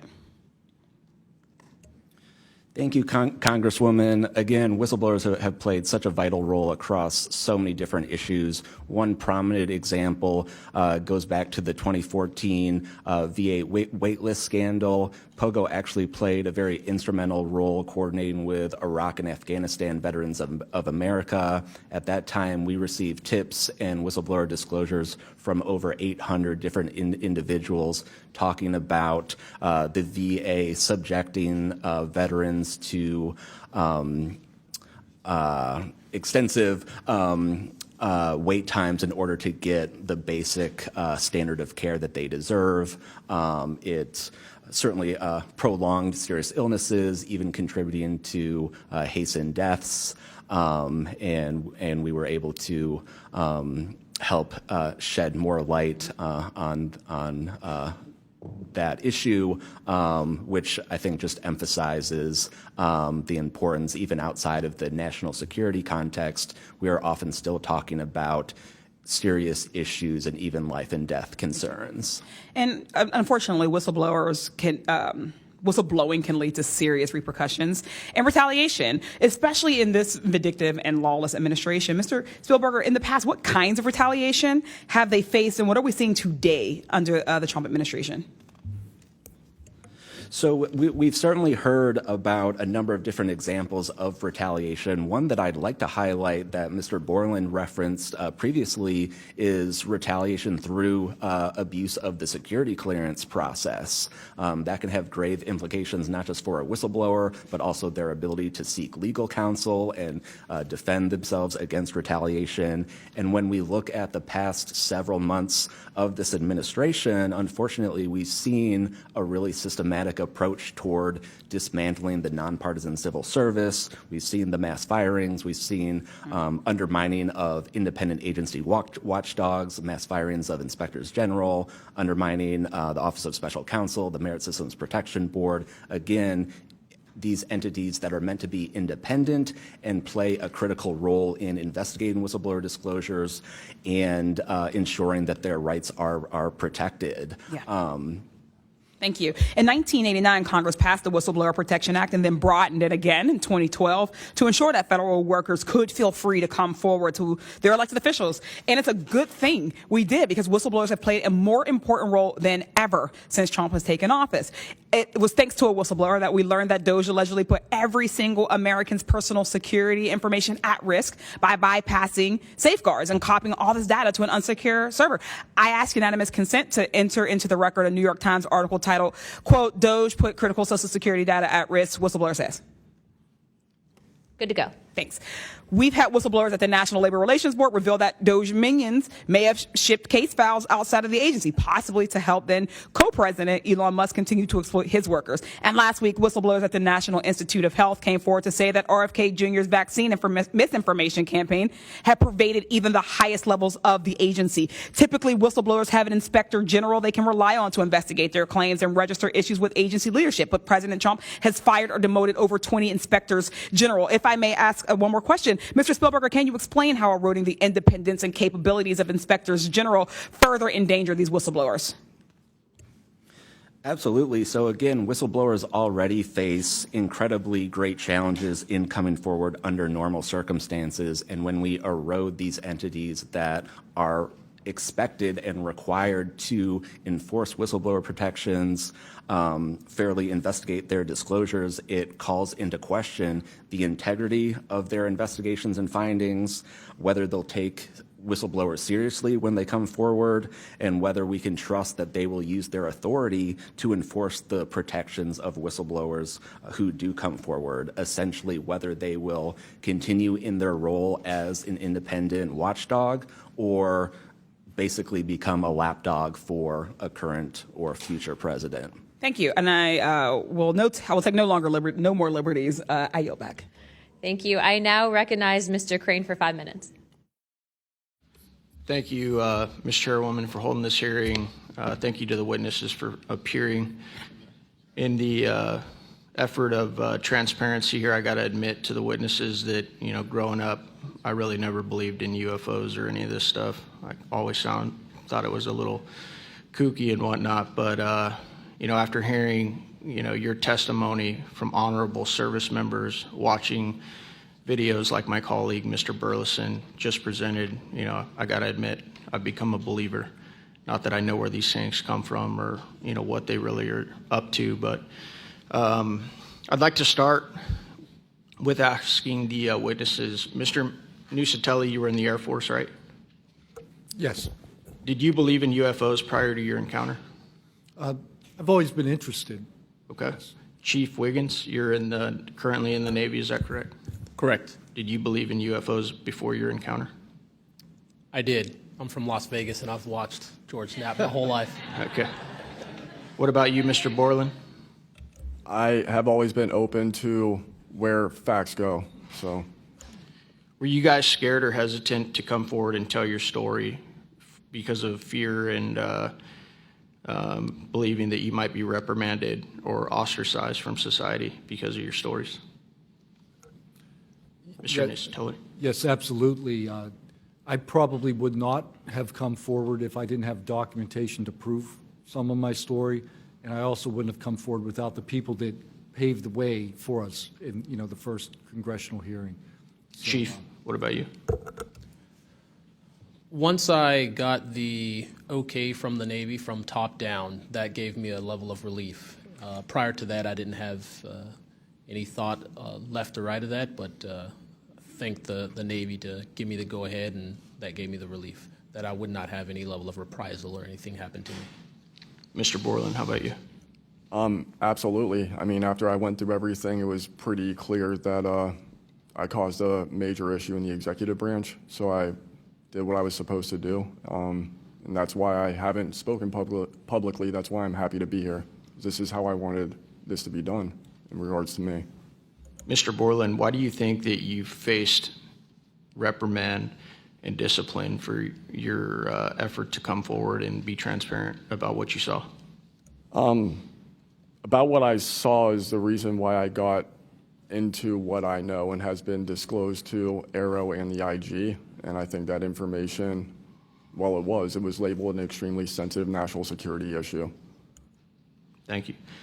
Mr. Knapp, I've watched many of your videos on Joe Rogan and other places. One of the big questions, I think, for many of us is why do you believe that the federal government refuses to be transparent about this issue? I think there's probably multiple reasons. At the start, when these things first started invading our skies in large numbers, we were scared. It was right after World War II, and we didn't know what they were, and they didn't want to panic the public, and that was probably a good call. Over time, I think the lying sort of became institutionalized, Flights over Washington, D.C. in 1952, they're seen, they're captured on radar, jets are chased after these objects, and then we get an explanation it was a temperature inversion. And those kind of lies have been told for a long time.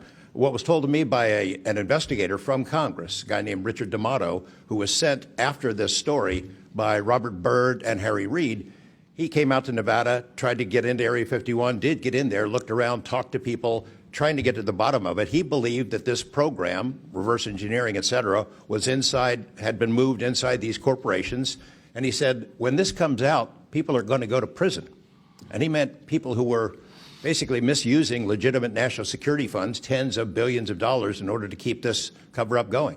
I also believe there's a legitimate reason for the cover-up in that there is undeniable connection of national security involved in this technology. If we are racing for it to master that technology against the Russians and the Chinese, which is what I have been told by Senator Reid and many others, then it is a race that's critical to our survival.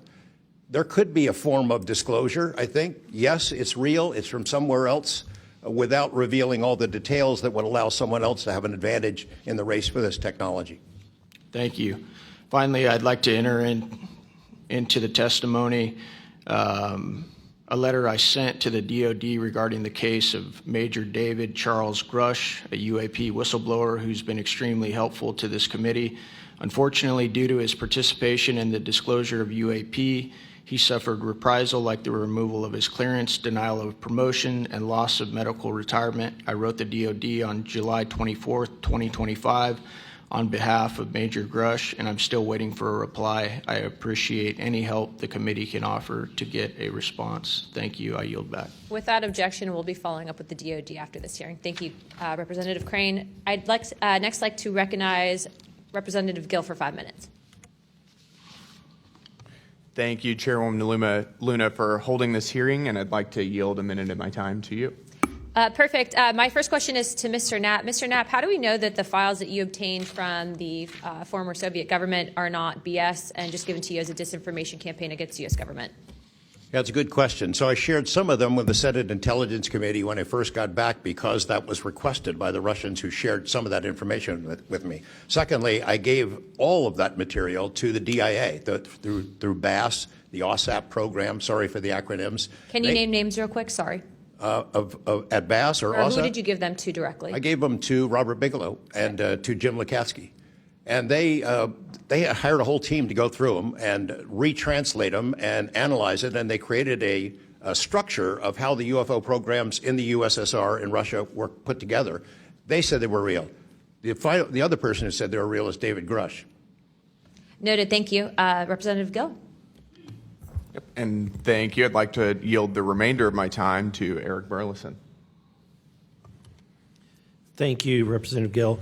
Mr. Wiggins, Chief Wiggins, in your view, what mechanisms such as internal protocols, witness debriefings, or cross-agency documentation should be better established in order to ensure that such a credible sighting like the one that you have given are preserved and made available to oversight bodies like this?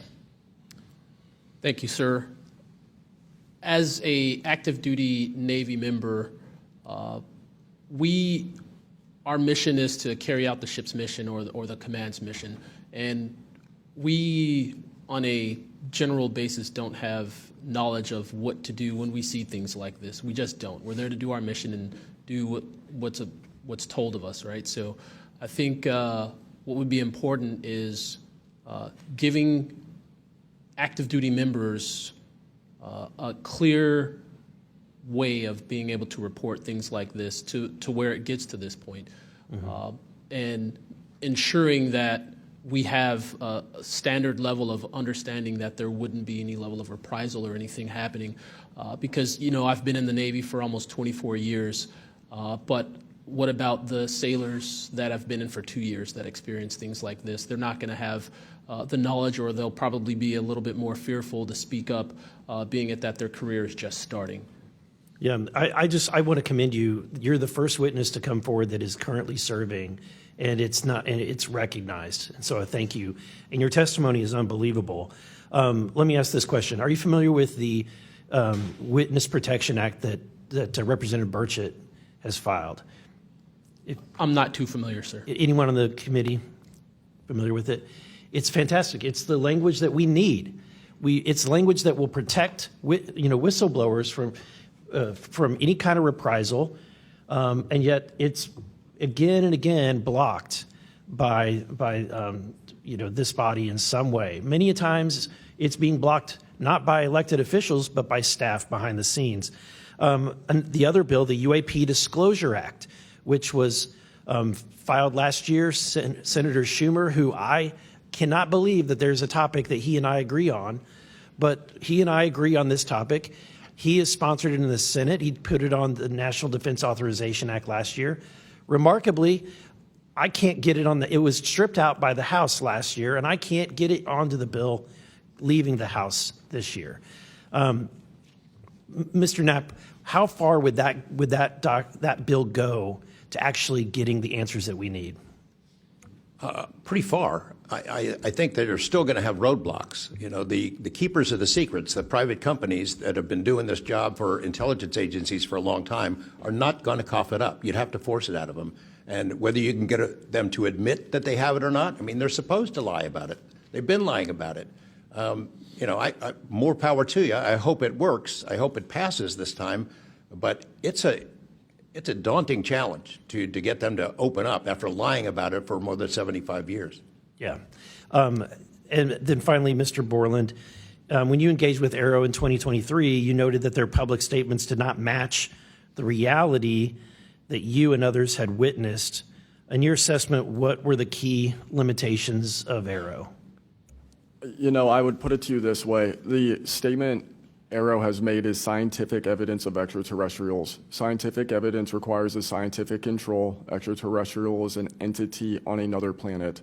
The only way to scientifically prove extraterrestrial is we have to go to that planet, acquire technology, bring it back, and compare it to what we have here. So you're saying they won't let anything out because, or they won't come forward unless they confirm that unless they go to the planet and confirm where its origin is. That would be scientific evidence, yes. And by that statement, Arrow found no scientific evidence of extraterrestrials is basically, I don't want to call it a psyop, but a misrepresentation, because we do have things.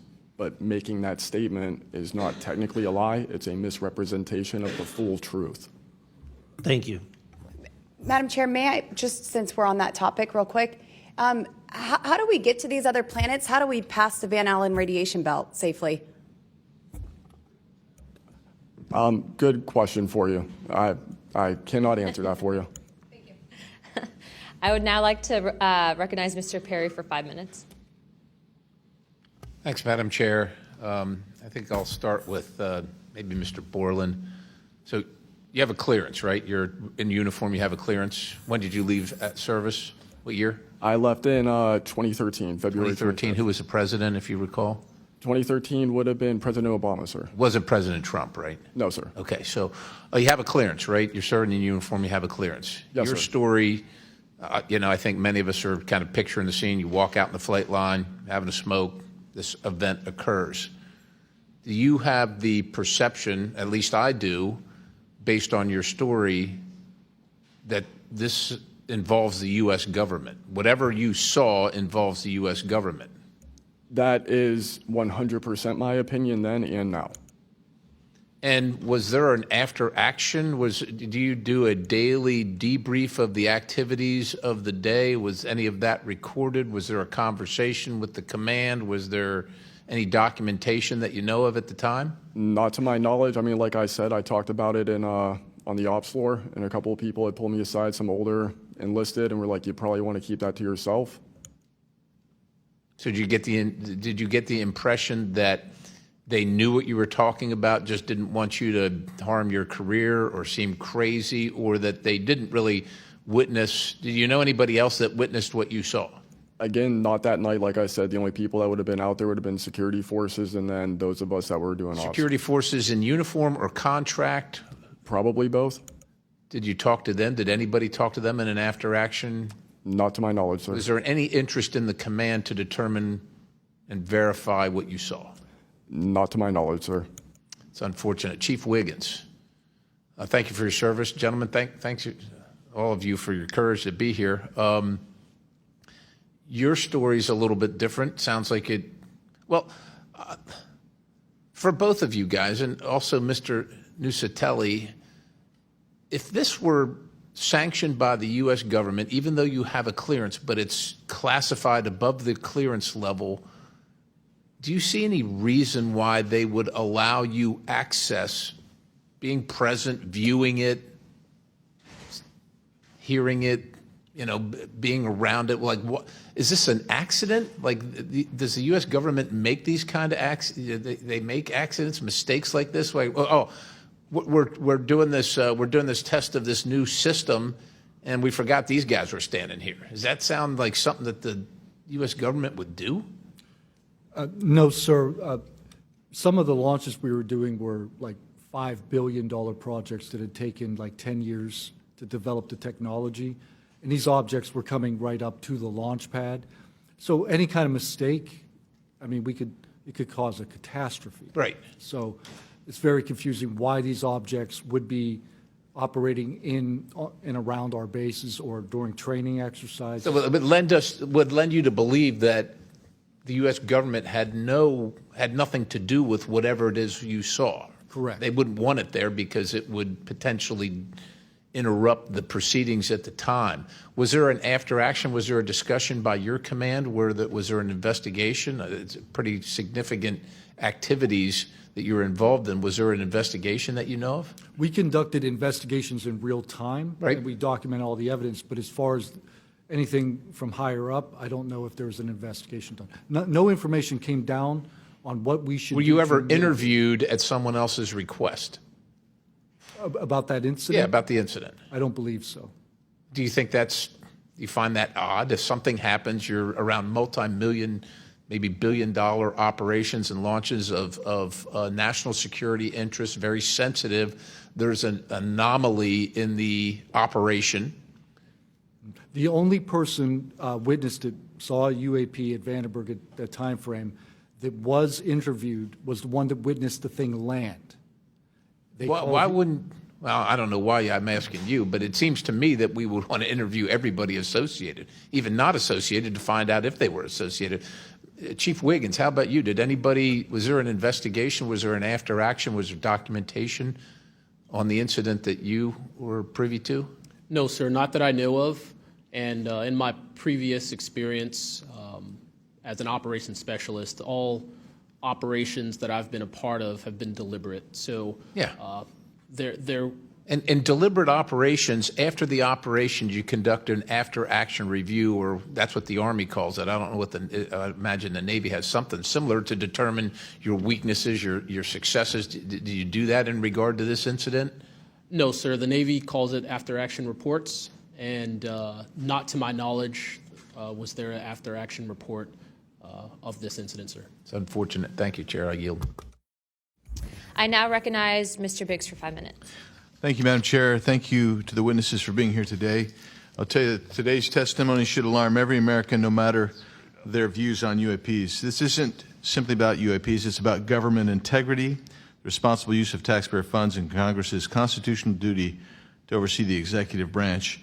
I've heard evidence of critical information hidden in special access programs, off limits to virtually every elected representative, and certainly to the public.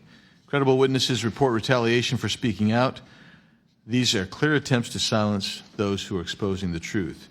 We must protect the whistleblowers. And decades of government disinformation have eviscerated public trust. So this isn't a partisan matter. It's a constitutional matter. And when you talk about the VAs, Ms. Spielberger, and all the problems that they had, the hub of that was Phoenix. And they went after the whistleblowers there. And that was under the Obama administration. So it doesn't matter which administration, which party, both parties have got to come clean, particularly on this.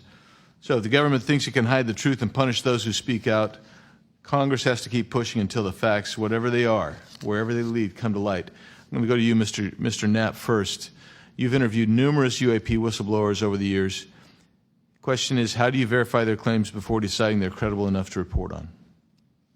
It's a combination of factors. First, you check their credentials. Did they really serve where they said they did, and did they work where they said they did? Are there any other witnesses? Is there visual proof, film, footage, things of that sort? You ask the people around them that know them, that used to work with them, if they're credible people. That's one way. You know, I think about Arrow, the organization that this body created to deal with witnesses and whistleblowers. I hope I'm not taking too much of your time here, but they invited people to come forward, service members who saw things and had experiences. And I can tell you that the people that I have talked to who went through that are deeply disappointed. There was a guy named Bob Jacobs who was a lieutenant attached to Vandenberg in 1964. His unit would record missile tests. They recorded all of them. On one of these particular tests, a UFO comes out of nowhere, zaps what looks like a laser beam at what would have been a nuclear dummy, a nuclear weapon, and disabled it. And he is called into the commander's office. Two guys in suits clip that film footage out that shows the UFO, and he's ordered to never talk about it. He comes forward to Arrow. He heeds the call, thinking he's doing his duty as an American to tell that story, and they completely dismissed him. They made up a story that they had tracked down the original footage, and there was nothing like that in it. Well, there was no original footage. It had been taken away the day the footage was recorded. He's deeply disappointed. People like Bob Salas, who had worked at a nuclear ICBM base, who saw UFOs flying over the base and these missile silos were taken down. He went to Arrow, too, and was completely disregarded. It almost looks like Arrow operated as a counterintelligence operation to get people to come in, tell their stories, and then discredit all of them. I can't imagine that any whistleblower or witness will ever go to Arrow again because of what happened under the first director, who's now long gone, but still seems to act as the spokesperson for that organization. And I would say, Madam Chair, maybe at some point we need to really dig deep into Arrow, and I would encourage us. Oh, I'd be happy to send maybe a subpoena to Mr. Kilpatrick. That'd be fun. Mr.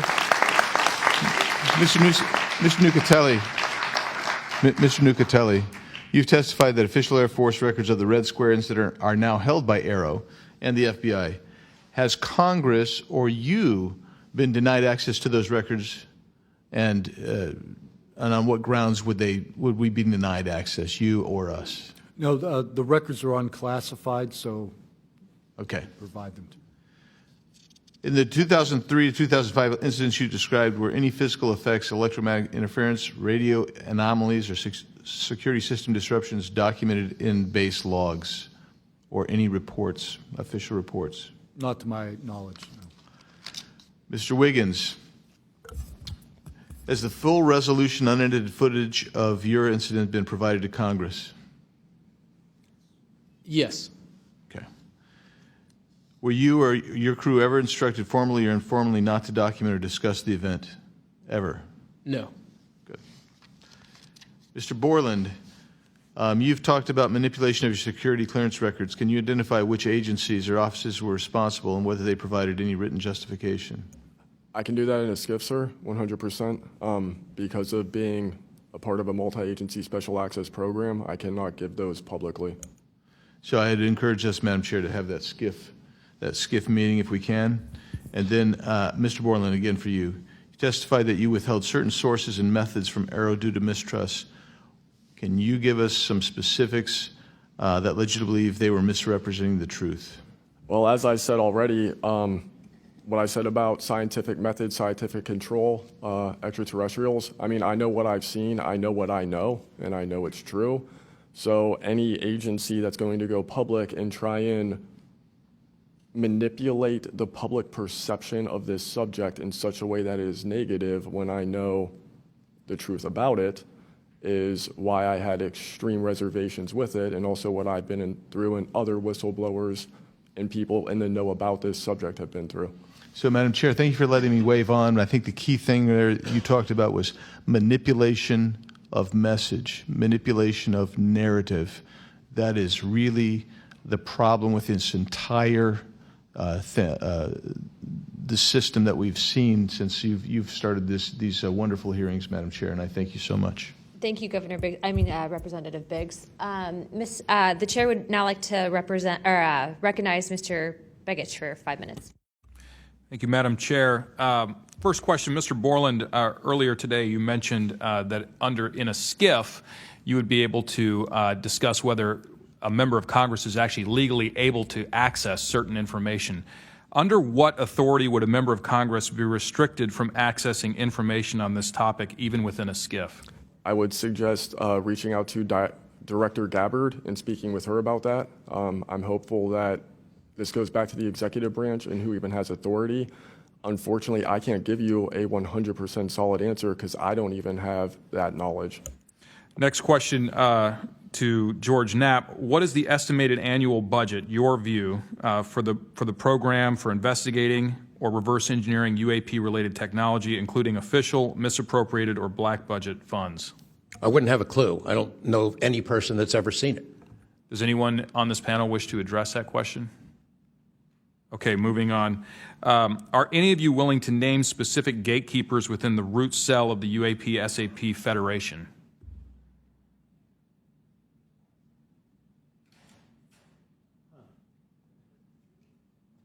You mean specific people and contractors that have dealt with this and kept the secret? Specific individuals. Well, one of them was named Dr. James Ryder at Lockheed.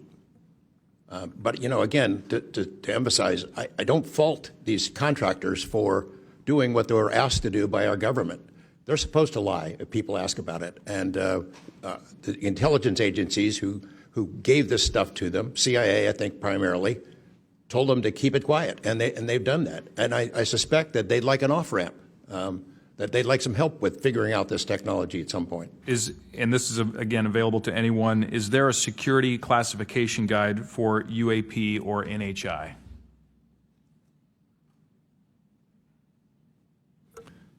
I remember in the 2003 or 2023 hearing, it was stated that all UAP-related material is classified secret or above. I have a name for you. Go ahead. Glenn Gaffney, CIA. Glenn Gaffney, CIA. Another question for you, Mr. Knapp. What is, in your view, having investigated this issue for so many years, what is the long game with respect to disclosure of this information to the public? Because with the advent of essentially a video camera and a high megapixel phone in everybody's pocket, at some point, this information is going to be impossible to withhold from the public. What do you think is the long game here? Well, the secret's out. I mean, how many videos have there been already? You know, videos that are leaked from within the military and intelligence agencies and contractors and sensor platforms. It's out there. But they have the high ground. The people that don't want us to take it seriously dismiss it, discredit the witnesses, come up with a cover story. I mean, it's been out there a long time. The public senses that it's real, and the people in authority dismiss them. It's a game that's been going on a long time, and I don't think they're ever going to release it. I think that there's an attitude among the people that have been involved in this for a long time that the public doesn't deserve to know, and that the public probably can't handle it, but they can. Final question, again, this one's open to anyone who'd like to answer it. Describe your understanding of the org chart or lines of control within the executive branch with respect to these topics.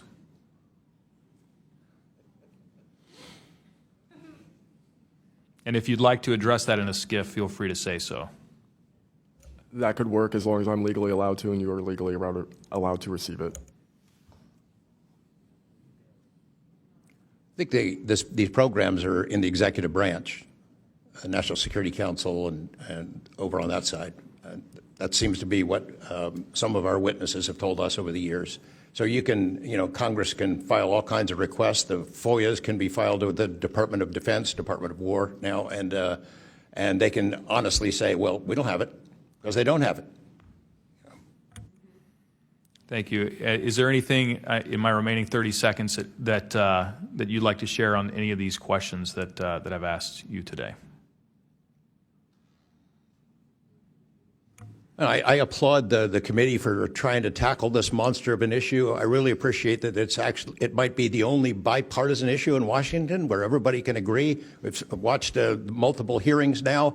Everyone is asking the same kind of questions, whether right or left, and honestly want the answers. And Chairman Luna, Chairwoman Luna, I appreciate your dedication to this, Tim Burchett and the other members, for sticking with it, because it's come up in Congress before, and they had hearings, and then they dropped it for 50 years. So it's going to take a lot of time to get to the bottom of this, and I applaud your commitment to getting to the truth. Thank you, Mr. Knapp. Pursuant to Committee Rule 9C. Madam Chair, can I ask a parliamentary question of you? Yeah, sure. Does this subcommittee have the authority to do subpoenas? Task force. So the task force, to answer that question, has to do it through full committee.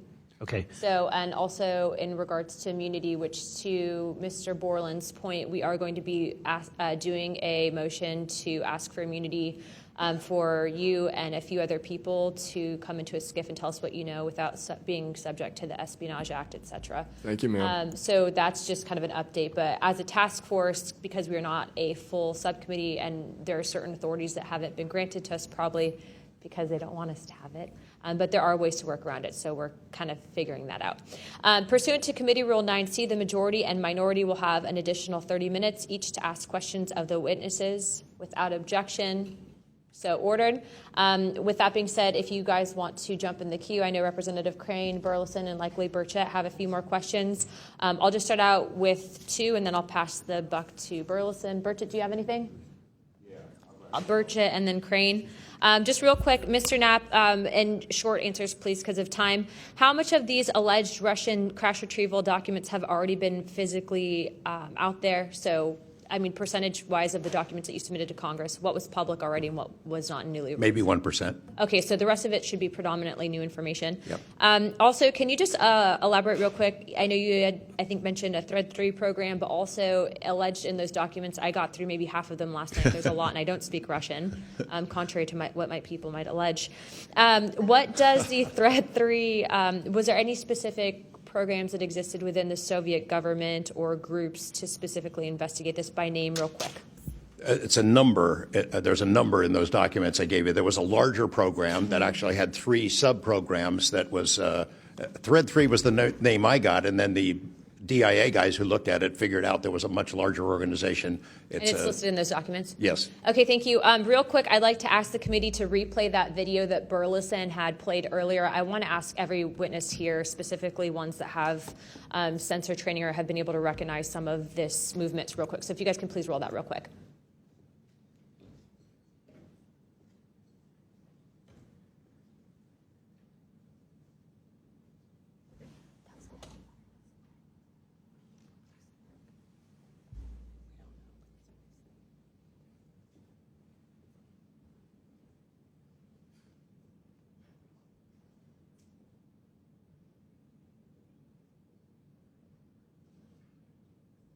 Okay, while this is still rolling, Mr. Nusatelli, real quick yes or no answers. Are you aware of anything in the government, United States government arsenal that can split a Hellfire missile like this? No. And do whatever blob thing it did and then keep going? Nothing? Nothing. All right, how about you, Chief Wiggins? Nothing to my knowledge, ma'am. Okay, and how about you, Mr. Borland? I'd prefer to answer that in a skiff. Okay, does this video scare you guys? Yes or no? Yes. Wiggins? Yes.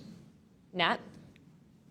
I had a different reaction. I was really happy that it got out. Thanks for providing Curiosity that, kills the Congressman. cat. All right, Mr. Borland? Yes, for... Okay. All right, that is the end of my questioning. I'd like to now recognize Mr. Crane. Thank you. Chief, I was on a ship for a little bit. I was a gunner's mate on the USS Gettysburg for a couple years. My question to you is, when you had your encounter and you saw it on the screen, you were in the CIC, is that correct? That's correct. On an LCS ship, the CIC is on the bridge, so it's called ICC-1, but yes, same. Did a bunch of the other folks in the CIC come and check out what you were looking at? Yes, we all did. The tactical action officer, myself, the RCO, and 2 others that were on watch. We were all in the same space, so we were all looking at the Sapphire screen all at the same time. Because in the other couple instances with the witnesses, you guys just saw it by yourself. Is that correct? Mr. Borland, you saw it by yourself? For me, yes, sir. Mr. Nusatelli, you saw this by yourself? No, there were multiple witnesses in every case at Vandenberg. Okay. So, Chief, did that spread like wildfire throughout the ship in the next day or two, what you guys had seen? No, sir. It didn't spread throughout the ship, but it spread throughout ICC-1 conversation. As you do your turnover, we talk about it. But it didn't go further than just the watchstanders that stood watch on the bridge and in ICC-1. So it did move around there throughout a few days. I'm kind of surprised. Stuff usually spreads around the ship pretty fast. Why do you think the rest of your fellow sailors on the boat didn't hear about it? Potentially uninterest, possibly, with engineers or combat systems like yourself, don't make their way up to the bridge enough to get within sight of the circle of talk about the incident. Was it hard for you to get permission from the Navy to bring that video? I myself didn't bring the video. I just saw the video. When I saw the video, I got in touch with Admiral Gallaudet. That's how I wind up knowing about the video itself when I first talked to the Admiral. And you can hear my voice at the back end of the video, and I was like, hey, that's my voice, and I wanted to talk about it. How long did that encounter take place, Chief? So the encounter itself from the time I recognized on my radar to the time after the video ends was probably about 5 to 7 minutes. What speed was the object moving at? When I first witnessed off the port bridge wing the object moving out of the water, what I thought was originally just a light on the water, something on the horizon, and surfacing and going into the air, I then knew it was an air contact. But as an air controller myself, I started thinking and going through kind of like my checklist in my mind. Could it be a helo? But it's not blinking lights. So I then realized this is something I've never seen before. So the speed itself, just going from the horizon to about maybe 4,000 feet in the air, was very slow, slowly rising. And then it sped up. I'm not an expert at knowing specific speeds of aircraft just by visual eye, but I would say probably 1-2 Mach instantly into the rest of the formation. I didn't notice visually with my own eyes the other 3 objects until I went back to my radar and also utilized Sapphire to see that, in fact, there were 4 total.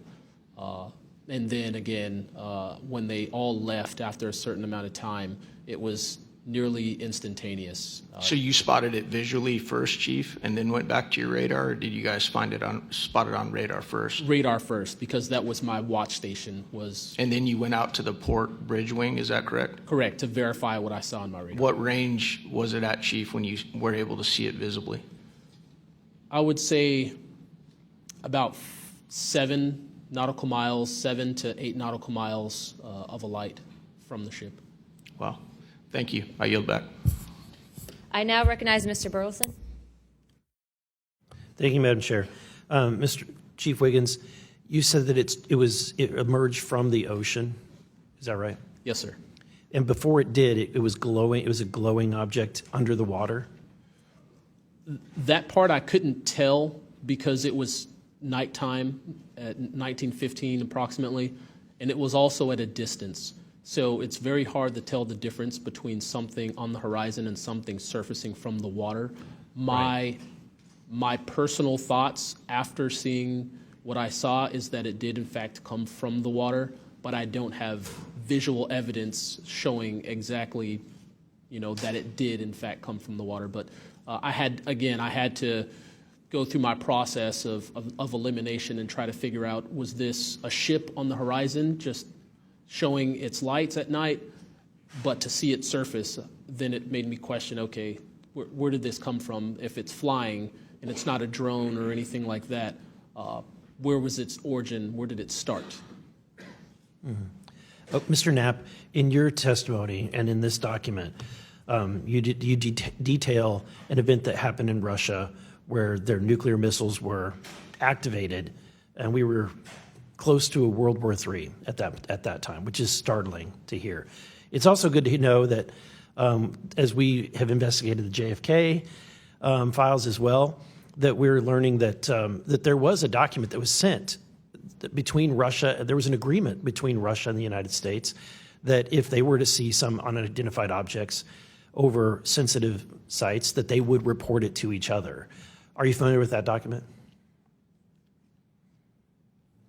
Yes, I'm also familiar with the rhetoric, public rhetoric between President Reagan and Gorbachev at the time, too, that they traded statements about, wouldn't it be something if we were threatened by something from way outside, how we might work together. I know for sure that they had conversations about it, and I know we did reach an agreement to try to lessen the possibility that us detecting a UFO or group of UFOs would not be mistaken for a bunch of Russian missiles. There were exchanges of that sort that went back and forth. Yeah, and I can imagine this is, to me, the validity of this document is underscored by the fact that Russia would not want this to be known. They absolutely would not want to know, the public to know, or the United States to know, that there was a vulnerability in their missile systems. Would you agree? Absolutely. And, and we had many similar incidents at our nuclear weapons facilities here that have all been sort of swept under the rug. But it's pretty scary when you take down 10 missile silos during tense times and you don't have a better explanation for it than it was a special test of security mechanisms or using EMPs, which is a preposterous explanation. Real quick, we're going to cut to Mr. Ogles. He just got back. So we're in a special kind of lightning round, so 5 minutes, and then we'll go back to our line of questioning.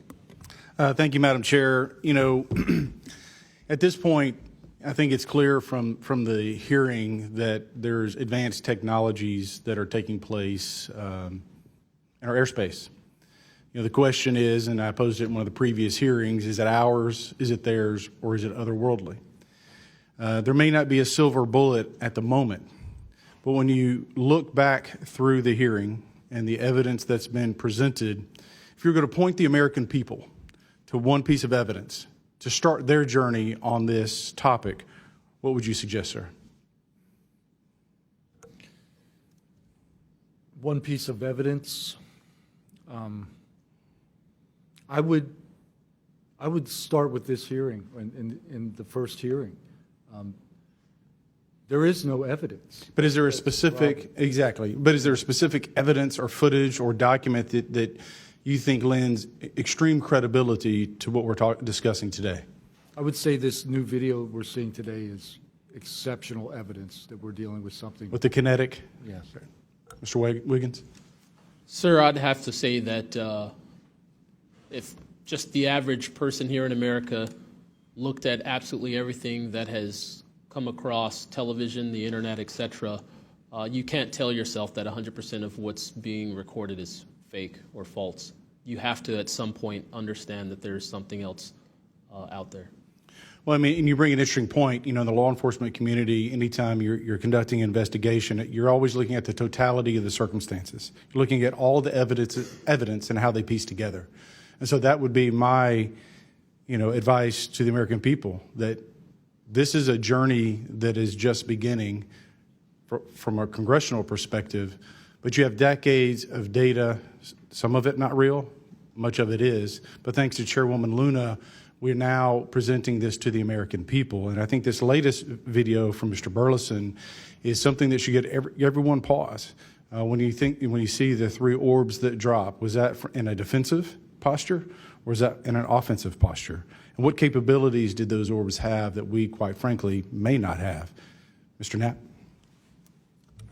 As I mentioned at the beginning of my remarks, what hooked me on the story was the paper trail, these documents that shouldn't exist. We've been told for decades, over and over, there's nothing to it. It's not a threat. You can go about your business. And then when FOIA becomes the law of the land, thousands of pages to the contrary leak out. There's a memo by General Nathan Twining in 1947 when the country was being overflown by dozens of UFOs, hundreds of UFOs, in which he said, look, this is not visionary or fictitious, it's real. These things are craft. They're not ours. They outperform anything we've got. I mean, if you follow the paper trail of documents that they wrote before the military got wise and realized that FOIA really exists and changed their tune and not put things in writing, it spells it out pretty clearly.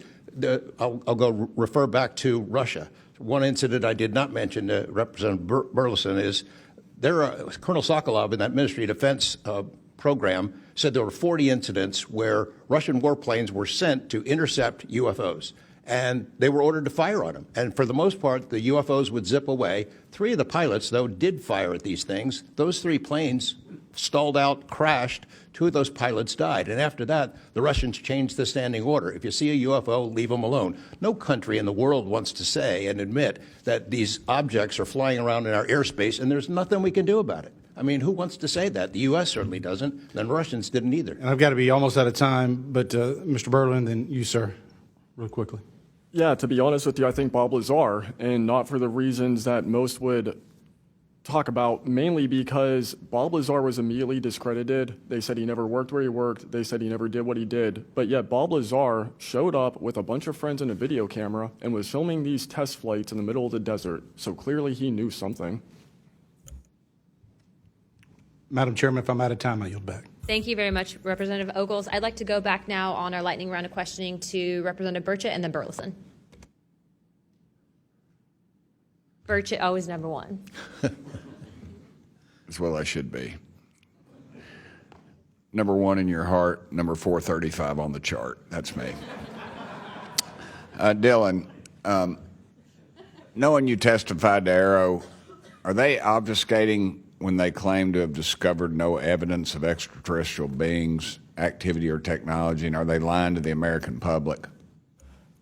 As I said before, it's a manipulation of the public perception.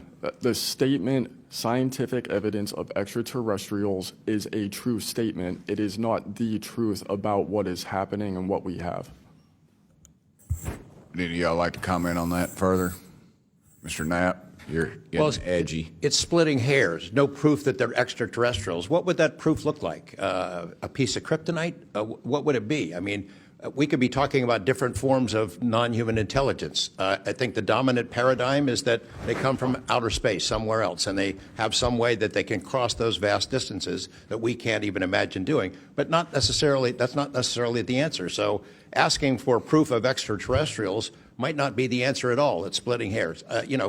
We don't know where they're from. I don't know anyone who knows the answer for sure. They call them aliens just as a placekeeper kind of a word, but no one in all these programs who've studied this stuff for years, people with much bigger brains than mine, knows the answer for sure. I've talked to Navy folks that some of the deep sea areas, they think there might be something there that they're here, and I don't know when they got here. Another point that needs to be made is every time, we say we're going to back engineer or whatever you want to call it, these craft, I always say, like, it'd be like if you took I ride motorcycles, but if you took like an Indian or a Harley to the people that came over here on the Mayflower, they'd see a bright, shiny object. They might polish it. They might get it started. I doubt they could. They couldn't work on it. They couldn't put fuel. They wouldn't be able to have the capability of putting fuel in it.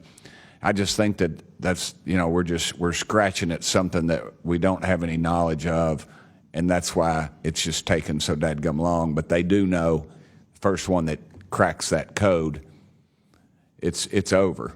I mean, it's energy, it's power, it's everything. And I worry too that in the wrong hands that they do that, they keep it from the rest of us because they're so invested in whatever energy sources we have here that their billionaire buddies are going to profit, and they can't retool because they know once it's out on the internet, it's over.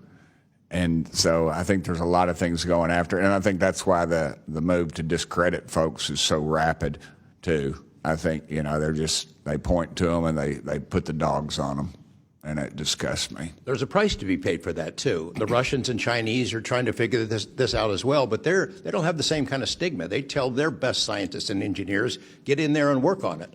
And they've been doing it for a very long time, might have a head start on us. Here, we don't have our best scientists and engineers working on it because they've been told it's nonsense. The stigma is very real for people like that. I agree. Yield back, Chair Lady. Thank you. I'd now like to recognize Representative Burleson. Mr. Nusatelli, when you heard the testimony of Mr. Knapp talking about these missiles were shut down or turned on in Russia, does that remind you, when you hear these stories, it's got to remind you of the event that happened on your base? Absolutely. There are many accounts of incursions of this type taking place. I believe in the 60s we had a similar incursion in New England, and same thing happened. There were these objects coming over the base at low altitude, 200 feet over the base security police, and they were scrambling fighters, and then the objects would just fly off, and that went on for weeks. So the historical record has laid out that there's a pattern, that our installations are visited by these craft. They come in and do whatever they're doing, and then they leave. And we don't know how to respond. We don't know how to protect the installation. So that's why we're here. When you first heard, and we're having to report on these incidents that were being witnessed by other individuals, did you believe them? Did you yourself believe it would be true until you saw it? Yeah, these are people I've worked with for years, deployed with. I was in some of the weddings. These are people that I worked with every day of my life. Usually when the events were occurring, we were all together. There'd be 40, 60, 100 people on duty during these encounters. Really? Yeah. All seeing it at the same time? Yes, these encounters were playing out while we were on duty, and and we were responding and investigating in real time as they occurred. And as you said, the importance of your operation was highly important because they said it's the most important in 25 years, the research that you were conducting. For that particular launch, we had 500 Air Force police officers guarding the launch. 500 people. It was that critical. Wow. But had this thing showed up, we wouldn't have been able to do anything to prevent it showing up. Real quickly, can you just redescribe size and whether or not you heard anything? It was how big, wise? The two square objects were at least as large as a football field. The second encounter, they think it was much larger than a football field. We're talking like flying buildings. The object I saw was about 30 feet in diameter. And to confirm, you were not the only person that saw this. Correct. I think I was also told that there was also reports of this in a police blotter in the area. Can you confirm that? Yes, that's the documentation that I maintained from the original event and turned into Arrow and the FBI. Okay. Do you have any more, Burleson? No, Madam Chair, I just want to reiterate to the American people that if you're frustrated, so are we. We're extremely frustrated. We've been, the 2-3 years. I can only imagine how frustrated Mr. Knapp is or Danny Sheehan is, and the amount of time that you guys have poured into this to try to get answers. I mean, Masson is back there. He's been pouring to try to get answers into this.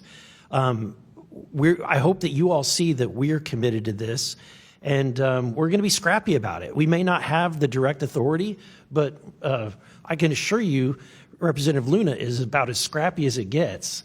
I wouldn't want to scrap with her.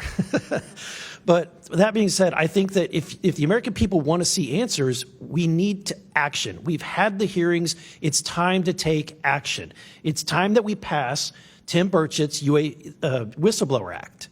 It's time that we pass the UAP Disclosure Act. And I think that we've had a lot of talk about this. It's time for action. Thank you, Burleson.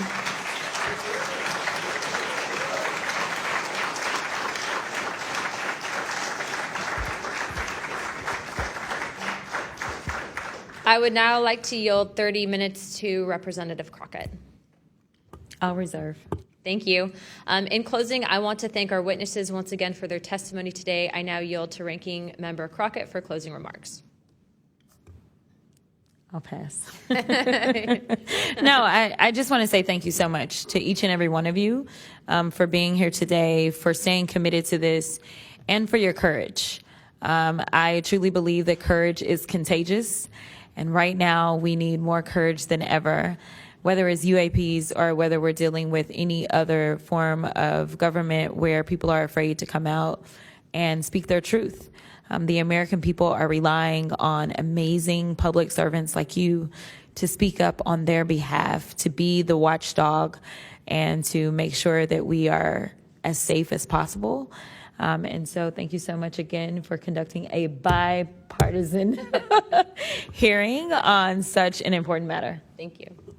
I'd now like to recognize myself for some closing remarks. This is obviously something that doesn't just affect everyone in this room.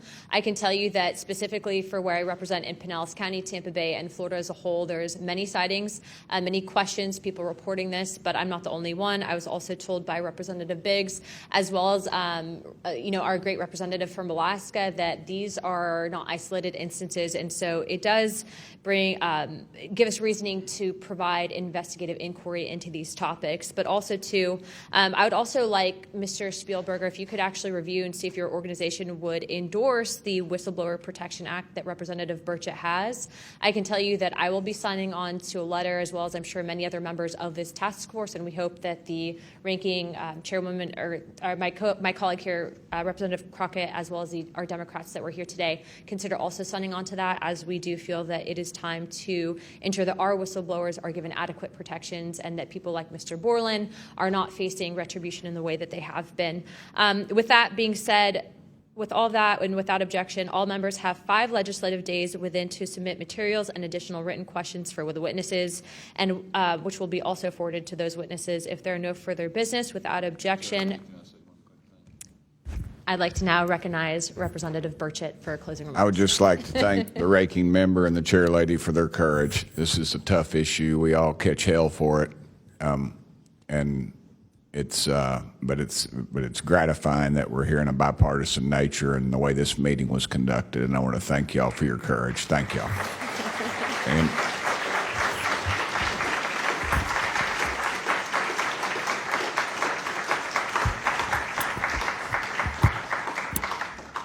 without objection, the task force stands adjourned.